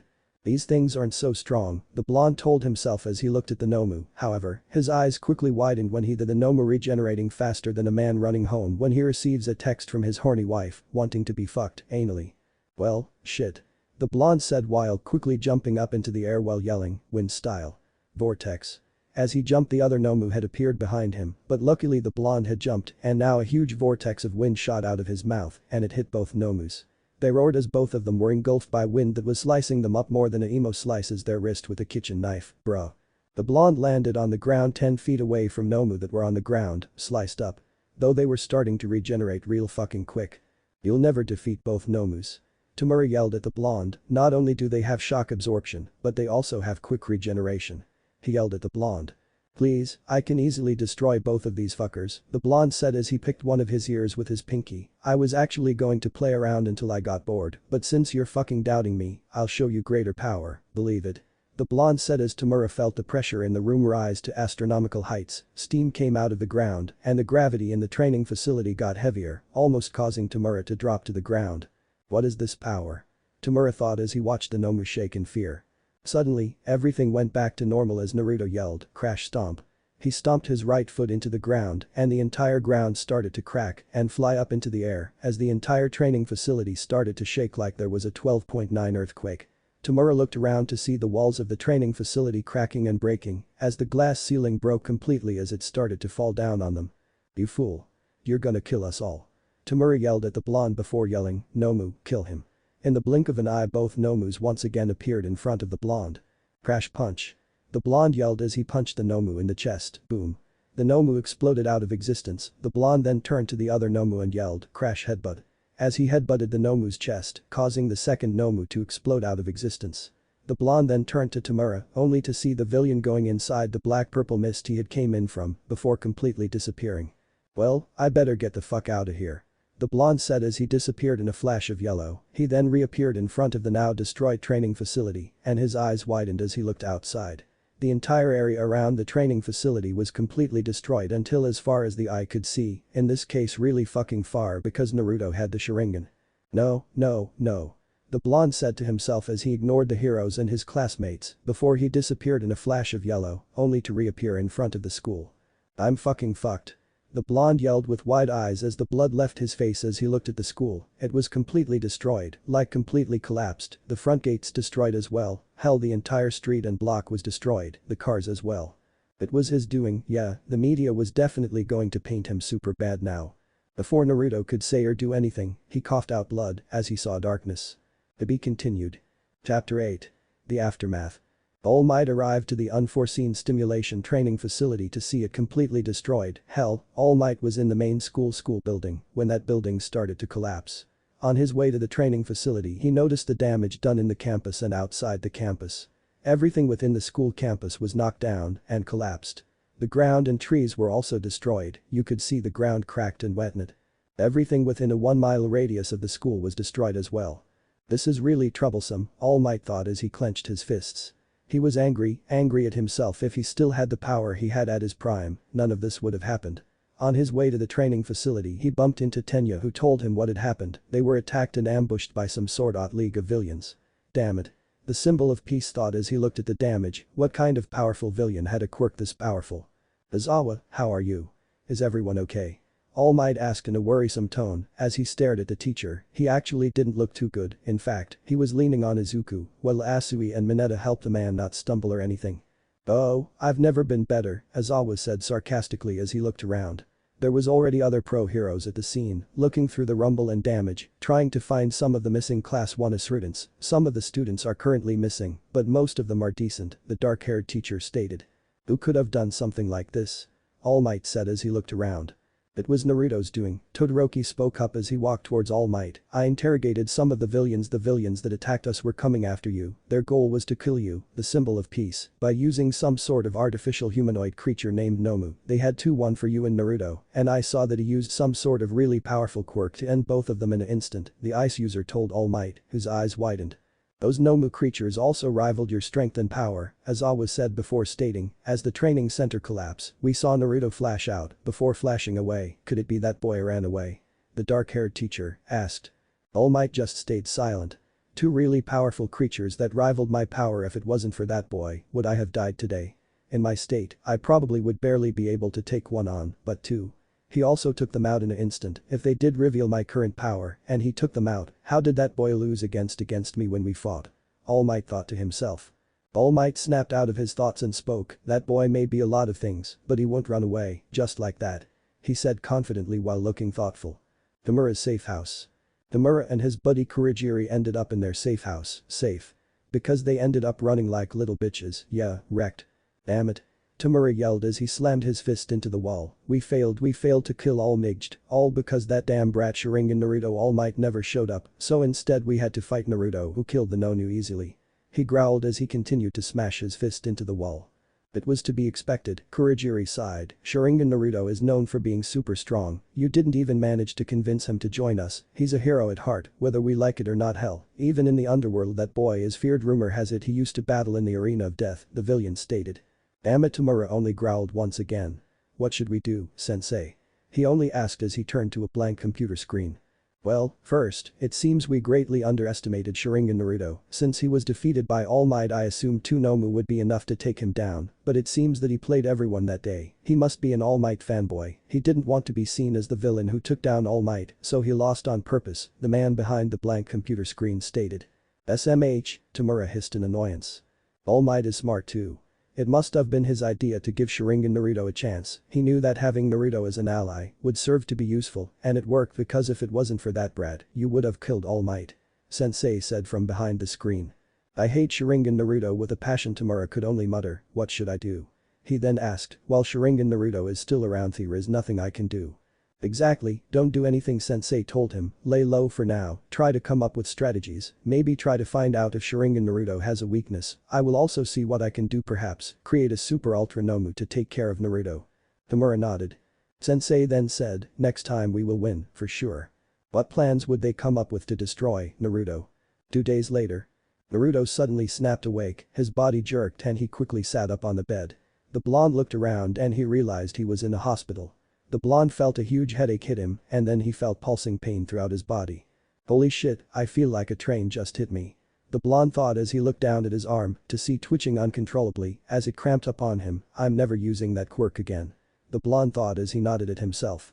Fuck, it was my first time using that crash quirk too, I copied from that weird dude named Gilderts a while back, he thought as he sighed. He ended up going unconscious because of the quirk that put a lot of strain on his entire body. The blonde then noticed a basket sitting on a shelf to his right, there seemed to be fruits and letters inside, and his eyes widened, I've heard about this. The blonde said to himself, they say when some heroes are hospitalized that their fans send them baskets filled with fruits or goodies and with fan letters to show appreciation. Have the people of this city finally appreciated me, heh? The blonde smiled happily as he grabbed the basket. The blonde smelled the basket and he belched, what the fuck? This fruit is rotten. He said as he looked at the rotten apples, pineapples, peaches and even bananas. The blonde ignored the fruit and decided to open up one of the letters. You're a fucking asshole. You destroyed my house. Why don't you do the world a favor and kill yourself, you brat? Well, then the blonde said, just because I received one hateful letter doesn't mean they are all hate letters, as he nodded to himself and started to open more letters. I was late to work because of your fault, unlike leeches like you, most of us have a family to take care and feed. You may aspire to be a hero, but you're no hero, you're just a brat who selfishly uses his powers with no regard to others. Do yourself and the world a favor and for the love of God quit trying to be a hero. There are villains better than so-called heroes like you. Stop, just stop. If I were you I'd just kill myself to save myself from the embarrassment, you're a failure. The blonde read letter after letter only to realize it was all angry hate mail. In a way, the people had a right to be angry, he could agree with that, but a lot of the stuff they said was just messed up.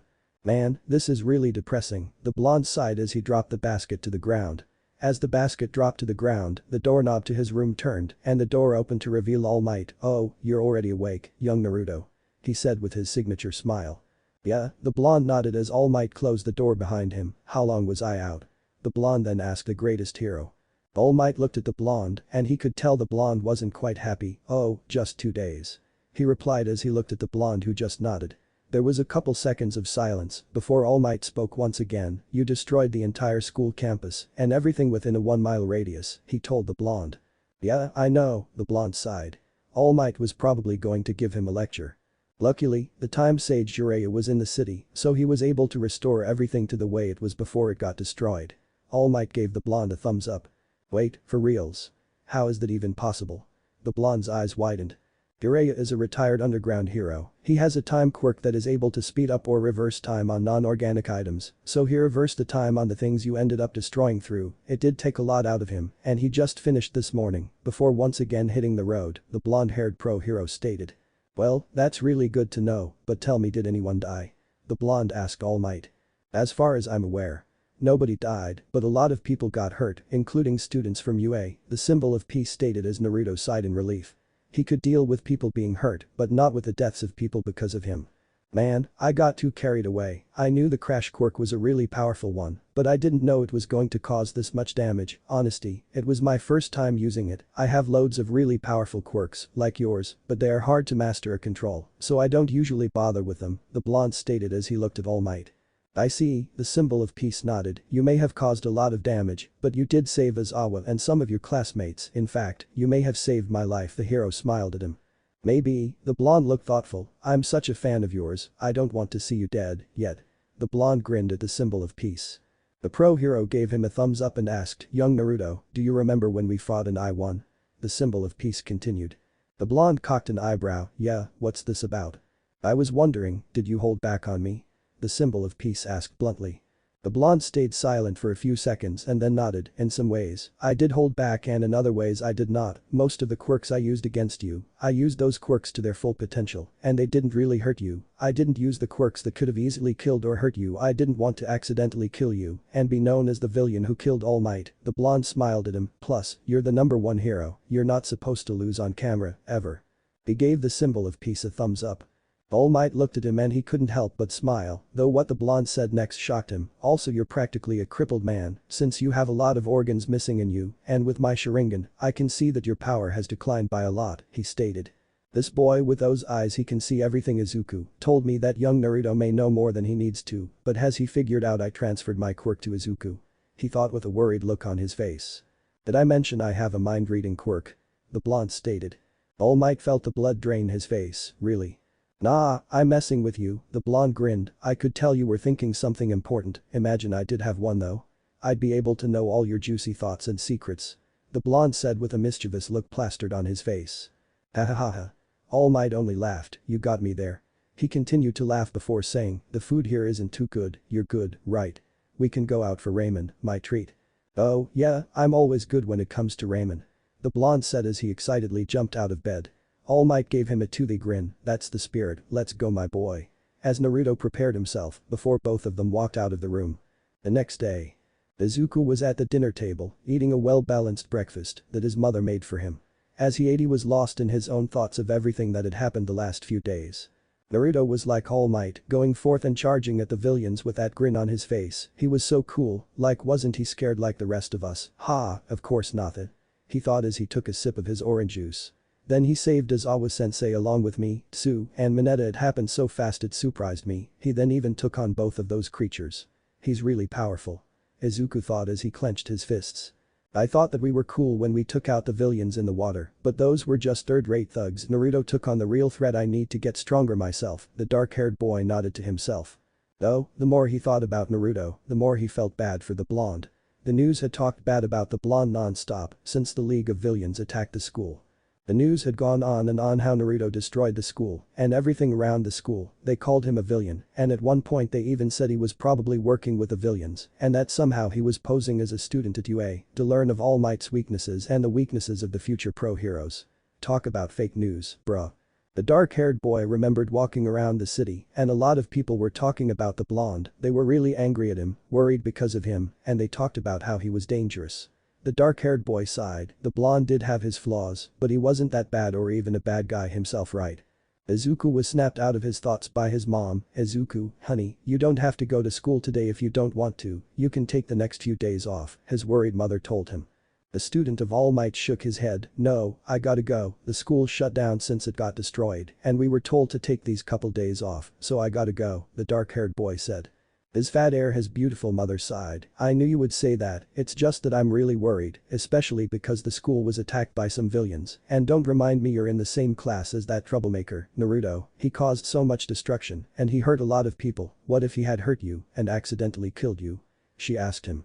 But he didn't, the dark-haired boy stated. I haven't told you this, but he actually saved my life, along with the life of my teacher and two of my classmates. If he wasn't there, he trailed off as his mom's eyes widened at the information. There was silence before Izuku spoke once again. Mom, you know how Naruto and I were friends as little kids before you forbid me from being his friend? He asked. I remember, she nodded. Why didn't you want me to be his friend? I mean, I understand that people don't like him much now, but I remember that as a kid, some people really didn't like him much either then, he said while looking thoughtful. His dark-haired mother sighed. It's because of an old myth story. Huh? The dark-haired boy looked confused. See, there is this story about a villain. Long ago, there was apparently a villain so strong and powerful that nobody was able to stop him. He was able to copy every quirk just by looking at it. He was able to master every quirk just by using it a few times. And this villain apparently loved destruction and death so much, they said he killed countless of people. Some even died just by looking at his eyes. Eyes that looked like the eyes of Satan himself, the same eyes that boy has. She told Izuku, as the boy saw her shake, but she continued anyways. Nobody really knows what happened, but one day that villain just disappeared. Some say his last words were that he would return. When he returns, he'll cause more death and destruction to the point that humanity will never forget, she said as she shuddered. Izuku didn't know what to say. It was his first time hearing all of this, but it really scared him a little. So it's just a myth though, right? Some say it's an actual thing that happened, others say it's just a made-up scary story to tell at campfires, but when you see someone like Naruto, someone with the same eyes described in the story, you can't help but think it's true, the dark-haired woman said. So Naruto could really end up being a villain, the dark-haired boy whispered. I don't know. His mother said, I'm just really worried when it comes to things about him. Izuku, listen to me, you're old enough to be friends with whoever you want, but please be on guard around him, okay? She looked at him seriously. Izuku nodded, I promise. Naruto was bored as fuck. Hell, he was kind of sleepy too, since he ended up playing video games way past midnight. The blonde was currently in conference room meeting within the school. They had requested his presences and shit. An investigation was done about the League of Villains by some detective named Namasa Tsukauchi, who apparently was also one of All Might's best friends. The principal was there, a couple of teachers and pro-heroes, as well as All Might. Namasa was currently speaking. I did a thorough investigation on the name Shigaraki, and for his quirk, I checked the quirk records for every male between their 20s and 30s, but I found nothing. I also tried finding out about his partner, the Warpgate Black Mist guy Kurogiri, and I also found nothing. He continued speaking, so these two are probably going under fake names, and they never got their quirks registered, he trailed off. Nezu, the principal, sighed. Oh my, so there are no leads to these shadow people working in the shadows. They ended up escaping so the school could still be in danger. He said in a worried tone. I doubt it, All Might spoke up. It was all over the news of the mass destruction Naruto caused with a really powerful quirk that not only destroyed one Nomu that rivaled my power, but two, so these two villains have probably already seen the damage caused and witnessed, so I doubt they'll do anything for now, he stated. I don't know, those motherfuckers were dumb as fuck, the blonde-haired Uzumaki stated as he placed his feet on the table in front of him. The ugly-ass dude Shigaraki or whatever his name is acted like a child. He got angry when we ignored him like a child does, and he had this weird habit of scratching his neck. He also babbled on about the Nomu and shit. He thought his simple-ass plan would succeed, but when Naruto Uzumaki enters, this shit forget your plans cause I'm gonna fuck shit up, believe it. The blonde said, a little too proudly.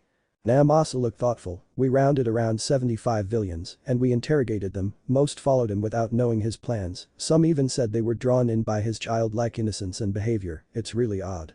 So it appears this man-child villain barely started his path to villain, so that means with every failure and attack, he will only get stronger and stronger. This is very dangerous, All Might stated. If only we could get our hands on him, perhaps, we could teach him the path of the hero, but that's way too naive, huh? He said as he looked down. The meeting continued for around 20 more minutes, and then it finished. Naruto sighed in relief as he walked to class. He was a bit surprised at the hero politics that went on behind the scenes, but nevertheless he was now happily walking to class 1 as he ignored the glares and whisperings about him from some of the students from the other classes.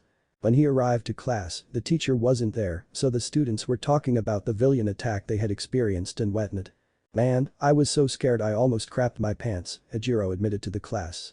You sure didn't act like it, you were so freaking amazing. Hagakure, the invisible girl, stated.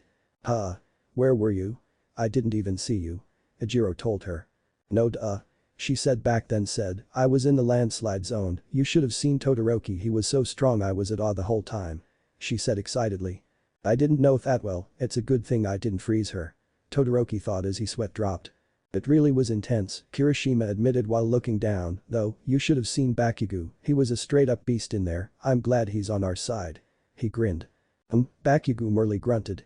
I was so scared, Uraraka said, but we ended up doing good. She smiled. Izuku, I, and Mineta made a pretty good team out there, Asui stated as she looked at Izuku, who looked to be in some really deep thoughts.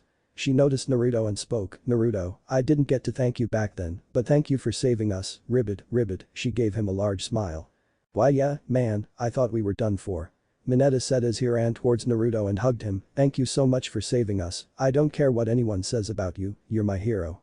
I'll never forget this. He said as he quickly backed off. The blonde chuckled, yeah, never forget that day, he gave Mineta a toothy grin, there's no way, a top-tier hero like me will ever let any of my classmates die, not while I'm around, believe it. He gave the short boy a thumbs up. Yeah, Izuku who snapped out of his thought spoke, he smiled at the blonde and said, thank you, Naruto I don't know what exactly would have happened if you weren't there, but you saved us. Thank you. He said once again. The blonde nodded and gave him a thumbs up. Hey. Kirishima spoke up, what kind of quirk did you even use? It was amazing. His eyes lit up. Amazing. I think not, Tenya said in a serious voice, that quirk caused a great deal of destruction. You should learn to be more careful, he looked at Naruto, you're lucky none of our classmates got seriously injured or even killed by you, he said before turning away. Naruto opened up his lips, but Uraraka only smiled as she talked, I'm just glad we're all okay we made it was scary and overwhelming, but each one of us overcame something that day, from this point forward, we can only get stronger, right? Her eyes started to get a bit glossy. You're right, Naruto said with a grin, plus Ultra Gang, plus Ultra Gang, plus Ultra Gang, yo. He bumped his fist into his chest twice before giving the entire class a peace sign. Some of them sweat dropped at his antics as Aizawa-sensei walked into the class like the boss that he was. Everyone settled down, Aizawa said as he walked and stood behind his desk. He was bandaged up to the point where he looked like a mummy. It's only been a few days and you're also back already. The class yelled in shock. Quiet down, he growled as he nodded, I would have been back in a day, but the school was destroyed and we were all asked to take the days off, he stated. Whoa. That's a pro hero for you. Izuku said with wide eyes as the class nodded. But are you okay? Tenya then asked as he raised his hand. Look at him, he looks like a mummy. Of course, he isn't. Uraraka said bluntly. Don't worry about me, Aizawa merely grinned darkly from behind his bandaged face, I hope you all relaxed plenty these past few days, because the true battle is about to begin. He continued. Or villains. Mineta started shaking. No, you don't mean Izuku trailed off. Battle? Bakugo couldn't help but grin. Aizawa looked at them and spoke, UA's sports festival is about to begin, the battle for number 1 has just begun for each and every one of you. Well, shit. To be continued. Chapter 9. Restrictions. The students of Class 1 were silent due to their teacher Aizawa, who had just dropped a bomb on them. Apparently, the UA's sport festival would be taking place real soon. After a couple more seconds of intense atmosphere and silence, the students began snapping out of their shock and they started talking. Kirishima was really excited, but then he spoke, we just had that villain attack, are you sure this is a really good idea? He asked while looking thoughtful. Why Yamaneta stuttered out. I don't think this is a good idea. He was sweating and shaking nervously. Aizawa looked at the entire class with his signature bored expression, it must go on, think of it like this, if we do the sports festivals, it will show the villains that no matter what they do, we aren't scared, nor fazed by them, he told the students, on top of it all, compared to previous years the sports festival will have 5 times more police on watch so yeah, this is the greatest opportunity you'll get to prove yourselves as upcoming heroes. And it will not be cancelled because of a few villains, he finished. Oh man. Mineta looked scared, after the villain attack, all he wanted to do now was to stay at home, comfy in bed, the safest place in the world. If a villain attacks, I'm gone. That's all I'm gonna say. He stated nervously. Izuku, who sat in front of Mineta, turned and eyed him, the UA Sports Festival won't be attacked that easily a lot of heroes go watch it, so it would be suicide for a villain to even try it, he stated with confidence.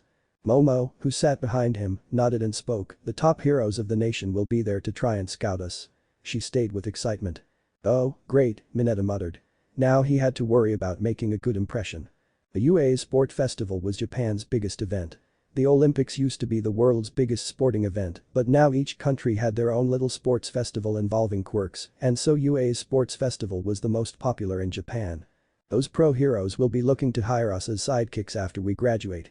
Denki said excitedly, while looking at his classmate Kyoka, though, most of those sidekicks will never make it heroes, and they'll be stuck sidekicks forever, he continued. Sounds like something that would happen to you, you dunce, Kyoka stated. As if. Denki merely grinned at her, he didn't plan on being no sidekick. Aizawa overheard their mini-conversation and spoke up, naturally, you'll gain valuable experience and popularity if you're picked by a big-named hero, so go out there and do your best, show those heroes what you're made of, you'll only get 3 chances to prove yourself before you graduate, this is an event you can't miss. He finished saying, causing his students to fire up in excitement. Oi, oi, Naruto, who had been silent the whole time, spoke. You might as well cancel the sports festival and just hand over the victory medal to me because I already won, no noob in this school can defeat me, he said with a smug smirk. At that moment, everyone in the class glared at him. Yeah, some of them had taken a liking to him, but he had just called them noobs and looked down on them in the most condescending way ever. The blonde continued, don't get me wrong, I love a good challenge, a good fight, but nobody in the school can give me that type of challenge, the blonde said casually, there's no point in me doing this, he finishing saying. I don't need to worry about impressing some 2-bit heroes, nothing will stop me from being the hero I was meant to be, he added with a grin. Small explosions were heard, and some of the students turned to Bakugo, who looked like he wanted to kill a motherfucker. The Baron of Explodo Kills suddenly stood up and yelled at Naruto while glaring at him, don't look down on me, bitch. I used to kick your ass as a kid. I can do it again. I will be the one to kick your ass and I will win the sports festival. He continued yelling. Bakugo, the blonde said while turning to him, the keyword is used. You used to kick my ass as a child, but that was before I knew what my quirk was capable of. If you and I were to fight seriously now, let's just say someone would end up 6 feet below ground and it wouldn't be me, Naruto smirked at Bakugo. The red-eyed boy growled, and before he could insult Naruto any further, their teacher, Aizawa, finally spoke up again, Naruto, you do make a good point, if we were to put you out there unrestricted, who knows what kind of damage you would cause during the sports festival, which is why the school has decided to put some special restrictions on you for the sports festival, the bored-looking man stated. Say what? The blonde's eyes narrowed. Aizawa continued, a special suit has been made for you, it restricts and weakens the power of the quirk of the user wearing it, and on top of that you will have to wear goggles that are similar to mine's, but your goggles will prevent you from activating your sharingan, the teacher told him. Naruto growled, what the fuck? He continued growling, let me get this shit straight, you're fucking nerfing me for the sports festival, because I'm so awesome and powerful that I'll win in the blink of an eye. That's bullshit. Typical of society. You see someone awesome like me and you want to come down hard on them with restrictions. He glared at Aizawa. Eraserhead nodded, that's the gist of it. I'm glad you get it. He turned to the other students, as for the rest of you, you will not be allowed to use your hero costumes for the sports festival, to give a fair advance to the weaker students, so I suggest training without your gear for the next 2 weeks, he advised as the studentos nodded. You know what, Naruto spoke up once again, it doesn't matter how many restrictions you put on me because I'm still going to win, believe it. A wicked smirk spread across his face as passion burned brightly in his eyes. You can't stop Naruto Uzumaki that easily, believe it. The period was over and it was lunchtime for the students. As many of them walked out of class with their friends, they talked about the sports festival. I am so freaking excited. Kirishima said loudly, we will all be one step closer towards our dreams of becoming pro heroes. He grinned happily. Heh, Denki smiled, with my flashy quirk those pro hero eyes will be on me. Yes, yes.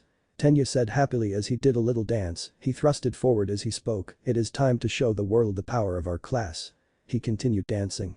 Asui only said, you have a weird way of showing excitement, ribbit, ribbit.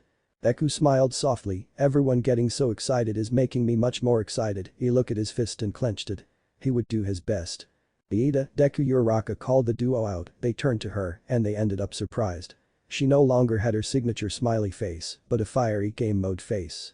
Her eyes were filled with passion, and she had the facial expression of a hardened warrior. Let's do our best. She then yelled. What happened to your face? Deku and Tenya could only say. The brown-haired girl only grinned, I will crush everyone and win. Now you just sound like Bakugo, ribbit, ribbit, Asui stated. The brown-haired girl was pumped and excited as well.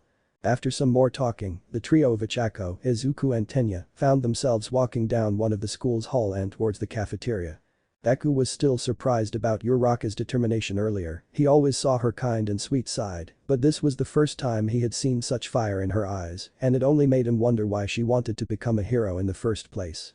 Hey, Yura, the dark-haired boy began, why do you want to be a hero? He questioned her. Uraraka, who was walking happily, suddenly stopped walking and she nervously said, for the money, haha, she laughed sheepishly. You want to be a hero for the money? Tenya looked at her in surprise.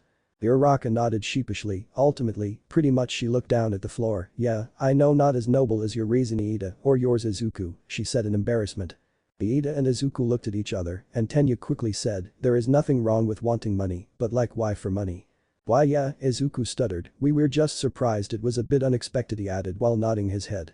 Well, my family runs a construction company that isn't doing very well, so we are poorer than poor, please don't tell anyone, and when I was a young girl I told them I could use my quirk to help them, but they said no, Uraraka told them, as she remembered the words her father told her. You want to work for the family? Yeah. When I grow up I want to help mommy and daddy. With my quirk, the company can bloom and you won't have to worry about money. That's very sweet, but you know what would be even sweeter? What, daddy? If you followed your own dreams, I want my little baby to follow her dreams, and one day when you have achieved those dreams, make sure to take daddy and mommy on a vacation to Hawaii. That is why I will be a hero they can be proud of, a rich hero, so that they can retire. Maybe I can also help other poor people too if I make enough money, the brown-haired girl said with determination once more. Once again, Izuku and Tenya were surprised, but before either of them could say anything, they heard some crying. Turning around they noticed tears rolling down Naruto's cheeks as he wiped some snot running down his nose. Sorry, I was heading to the cafeteria, but I couldn't help but overhear your conversation. The blonde said as he appeared in front of Uraraka, who looked really embarrassed, your goal is so touching and noble. He said as tears continued to roll down his cheeks. He grabbed both of her hands and looked at her eyes. Uraraka looked at him.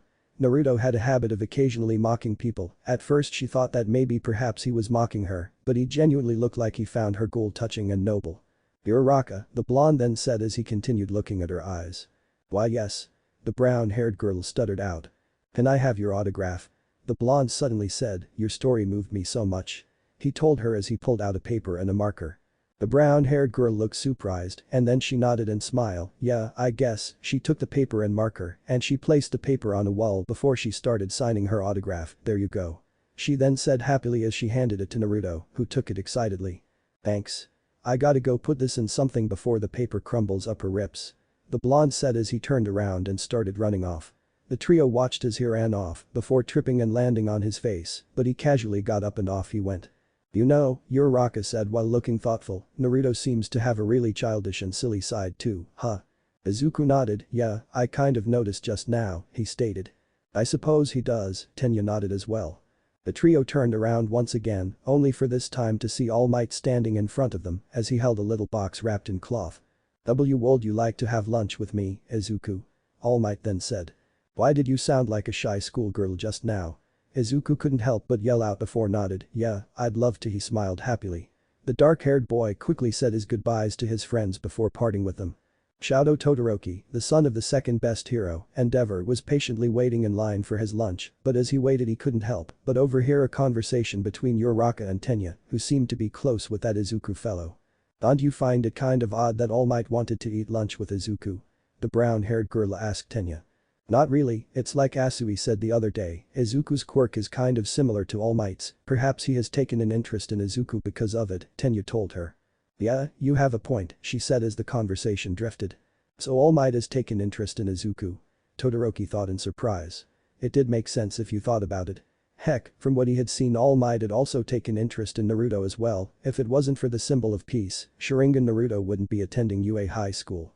So during the sports festival I'll defeat both of them to show that man that I can be greater than him using my own power. Todoroki spoke to himself as he clenched his fists, I will do what you could not do, he continued to himself.